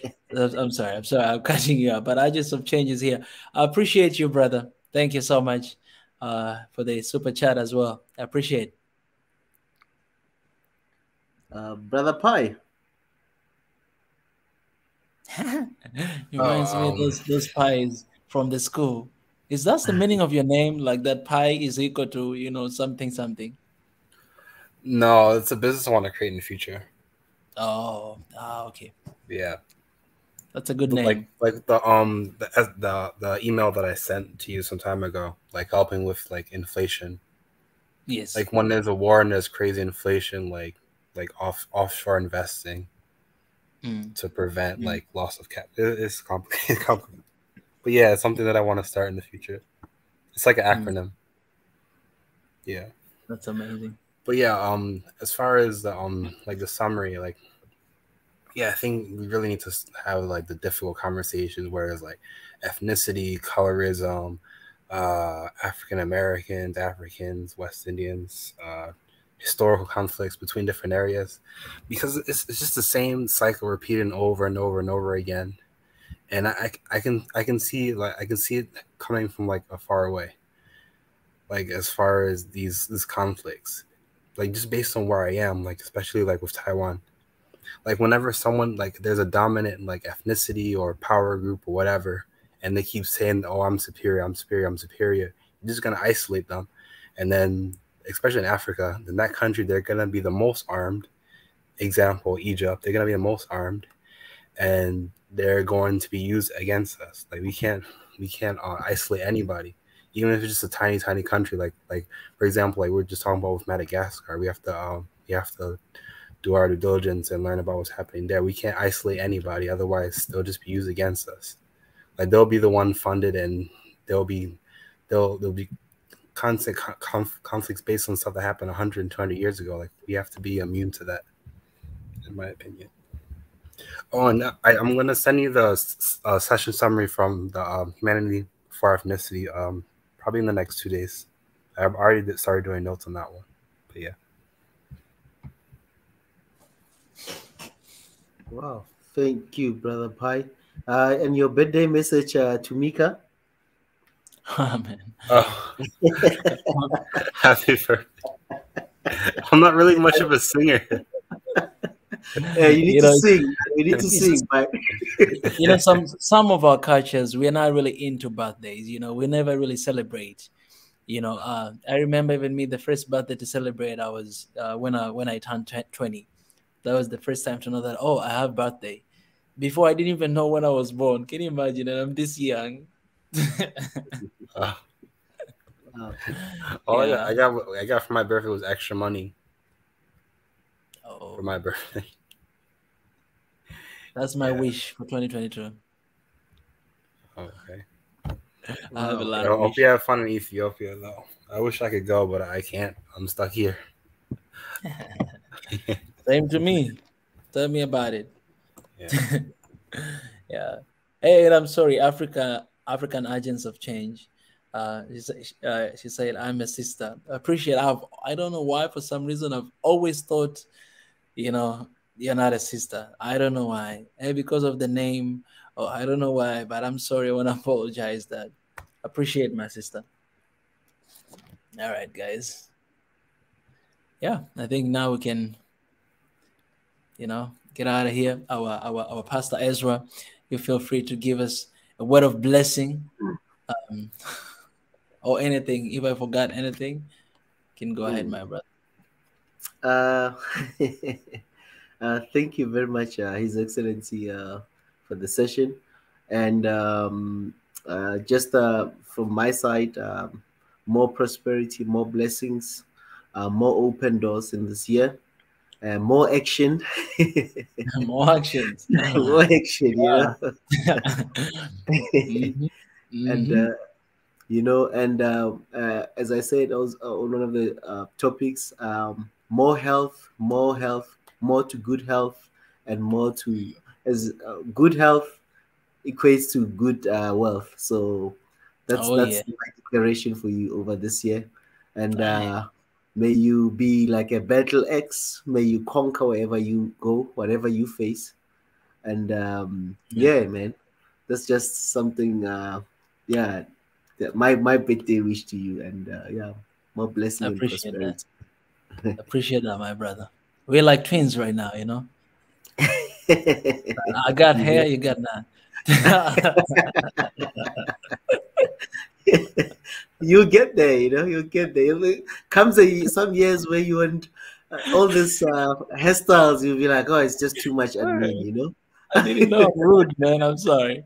I know. I'm sorry. When I'm old saying people this in say front you of get the there, chief. I'm sorry, chief. Yeah. Apologize my youngness. Ain't no problem. I heard. and we missed you, Biggie, Yeah, man. I miss Biggie, man. I think it's been a while for me to have conversation with him. Yeah, I'm telling you, with the snow and all the power outage, it was not easy this couple of days. It's been really hard for me to even get in. I got to go charge my battery or something, I mean, it was just helping with the house, getting the snow. Oh, by the way, Madame was out there shoveling. I mean, she was busy. That's my Madam. partner. Yeah, Madame was so busy, man. I mean, listen, Vicky. There's something about Madam that I just love. I don't know, but there's something about Madam that I just love. Please extend my greetings to her. Oh, she's right next to me, actually. You might as well tell her. I'm a big fan of her than you, Biggie. I'm sorry. Yeah, go ahead. Talk to her. Madam. Tell her. Yes. Madam, I love you. I'm doing fine, and for some reason, your face never get out of my mind. So I want to appreciate you. You too. You're so handsome. I always see you. I want to appreciate you. You're a real man. I want to appreciate you for giving us Biggie. He has been a blessing. Yeah, you took my time. You didn't find me. I say sometimes, excuse me, hello. We have to eat, I told you, man. It's okay. Wow, I appreciate it, brother. Yeah, Okay, that's the best gift. Who's that one? That's his birthday. That's Israel. Oh, happy birthday. I appreciate it. Thank you. Welcome to the planter. Welcome to the welcome to the welcome to you. Hey, Wow. I appreciate it. That's a good voice right there. I tell you. I'm waiting for your album to come out. That's amazing. Hi. Ezra. How are you? Pastor Ezra. Thank you. Hi, how are you? Hi. Where are you from? I'm from South Africa. Oh, South Africa. Okay. All right. Is Tanzania right there? Oh, wait a minute. We got don't forget is there too. Brother. Yeah, the Kenyan brother. He's Kenyan. Okay. So this is Pan Africa. We're the same anyway. There you go. Good to see you guys. Oh, yeah. Enjoy. That's the spirit. Okay. All right. Bye. Hey, You got double whammy. You got two birthday songs out of one house. Man, yeah, what a blessing. What a blessing. I It didn't is a expect blessing. it. What a Uh, surprise. yeah, she just came. I just said, well, She just hear it for yourself. just dived in. That's right. That's right. Thank you, Mika. I appreciate Really, that. really, really thank you. And we pray for your mother. We pray for you. Okay. Thank We you want so you much. to get well as quickly Yes. as possible so we can see you on the other side. That'll be Yes. great. Okay. Appreciate it. Just come, accept it, do what you Mhm. got to do. Drink a lot of water, juice, Yes. get a lot of garlic, all the, yeah, You everything. know what? Put salt and hot water with garlic. No, thank Yeah. Tell him. No, She said, put salt Mm-hmm. and honey, no. No, no. uh, Hot water, hot water, salt, salt, and gargle your throat and gargle your throat for like 2-3 minutes. for 2-3 Yes. minutes. In the morning and night, it works. I just Morning and night. I just did it. All And she right. just did it. Okay. It worked. I'll do that That's from right now. that's home remedy. Mm. Home remedy. Lot of salt. A lot of salt. That goes for everybody out there that have COVID and have a little bit irritated throat because it seems like you got a little coughing and little throat scratching. Hot water and heavy salt in it.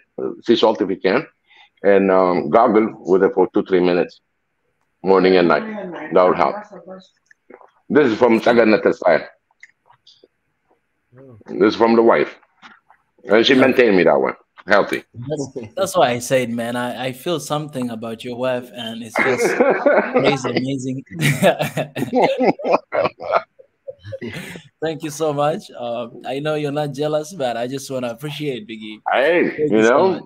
I'm not about jealous. That's your sister right there. So Oh yeah, absolutely, my brother. absolutely, Yeah. yeah. We always no. How old is he? Oh, she said, "How old are you now?" And now today I just turned 29 right now. It's just turned 29. Oh, It doesn't look like it. Make me gonna see my daughter. I look young. Whoa! What did she say? She said, What "You did might see my daughter." That's Africanism, man. I know the ladies on the leg are going, "What?" I didn't know. I didn't know I was No. talking to my in-laws. He said, "I didn't know I'm talking to my in-laws." God works in Oh my mysterious God bless, man. Hey, we said down Tanzania then. Oh, be Not awesome. even where to go, Biggie. You know that. I told you. Yeah. That's something special that you said. Did you see Ezra's reaction? Ezra was like, Oh. Ezra, I got a free pass. You know what I'm Hey, saying? right there, Pre-approved. Pre-approved. Oh God, I love this. I love this. I love you, my brother. Love you, my brother. I All right. appreciate it. Appreciate it. You guys are staying so late today. I know it's getting that time in the morning.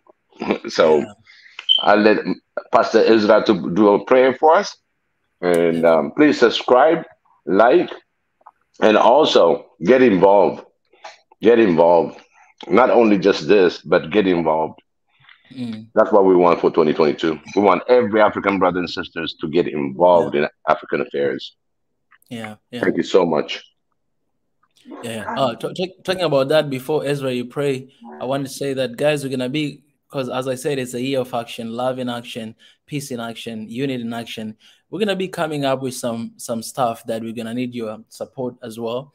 Because when you have all this news, for example, Madagascar, you have a news about Ethiopia and the damages have been done there. We can do something about it. We have a movement here, we have an organization here. We can definitely do something about it. For me, I don't care. Even if we have like $500, like all of us together, it's enough. It's enough. Whatever that we have, it's enough. All of us collectively. So I think for that, we're gonna plan something out. and just come to you guys so that we may be able to actually do something when things like this happen, not just talk, but actually act on it with whatever that we have. So yeah, I think that is an African spirit right there. And God will be pleased by this. We'll do everything we can to make sure that we are standing with our brothers and sisters in action. 2022 in action. So remember that.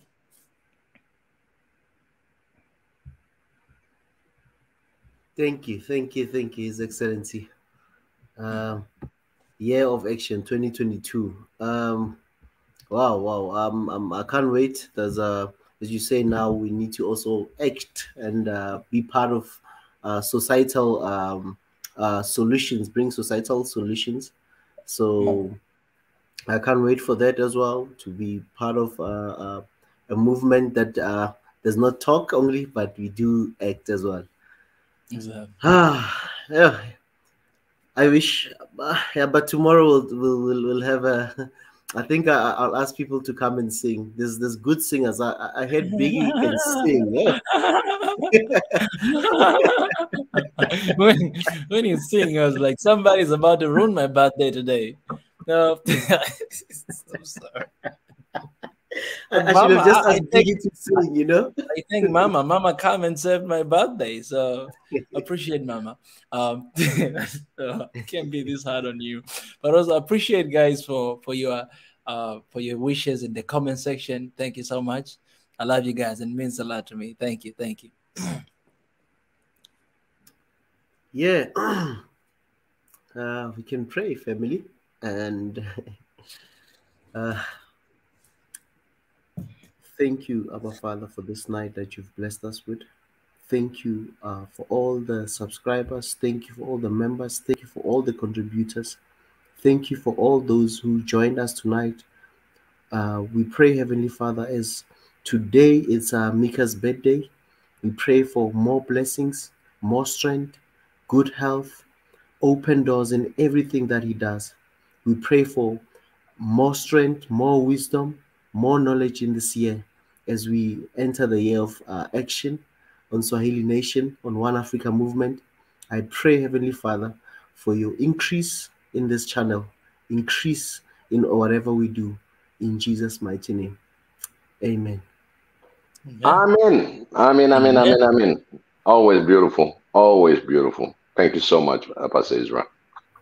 Yes. Thank you, Biggie. We missed you yesterday, I know. Thank you, guys. We can see. It's like Red Sea is not here as well.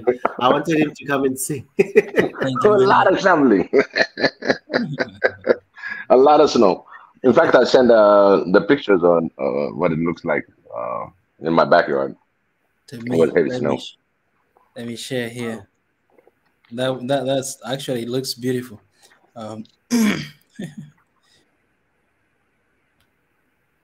Where is it?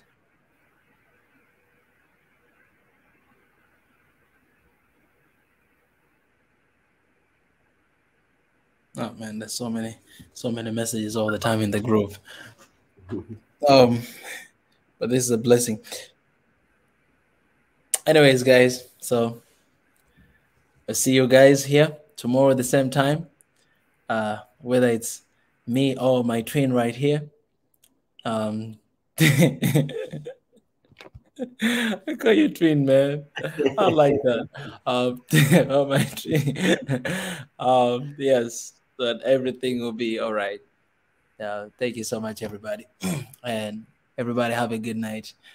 His Excellence, the Chief, I love you guys. And have a beautiful day and night. Thank you so much. Have a good night. Both of you, Pastor Israel. Thank you. Love you guys. Love you, family. Love you too. Bye. Bye-bye.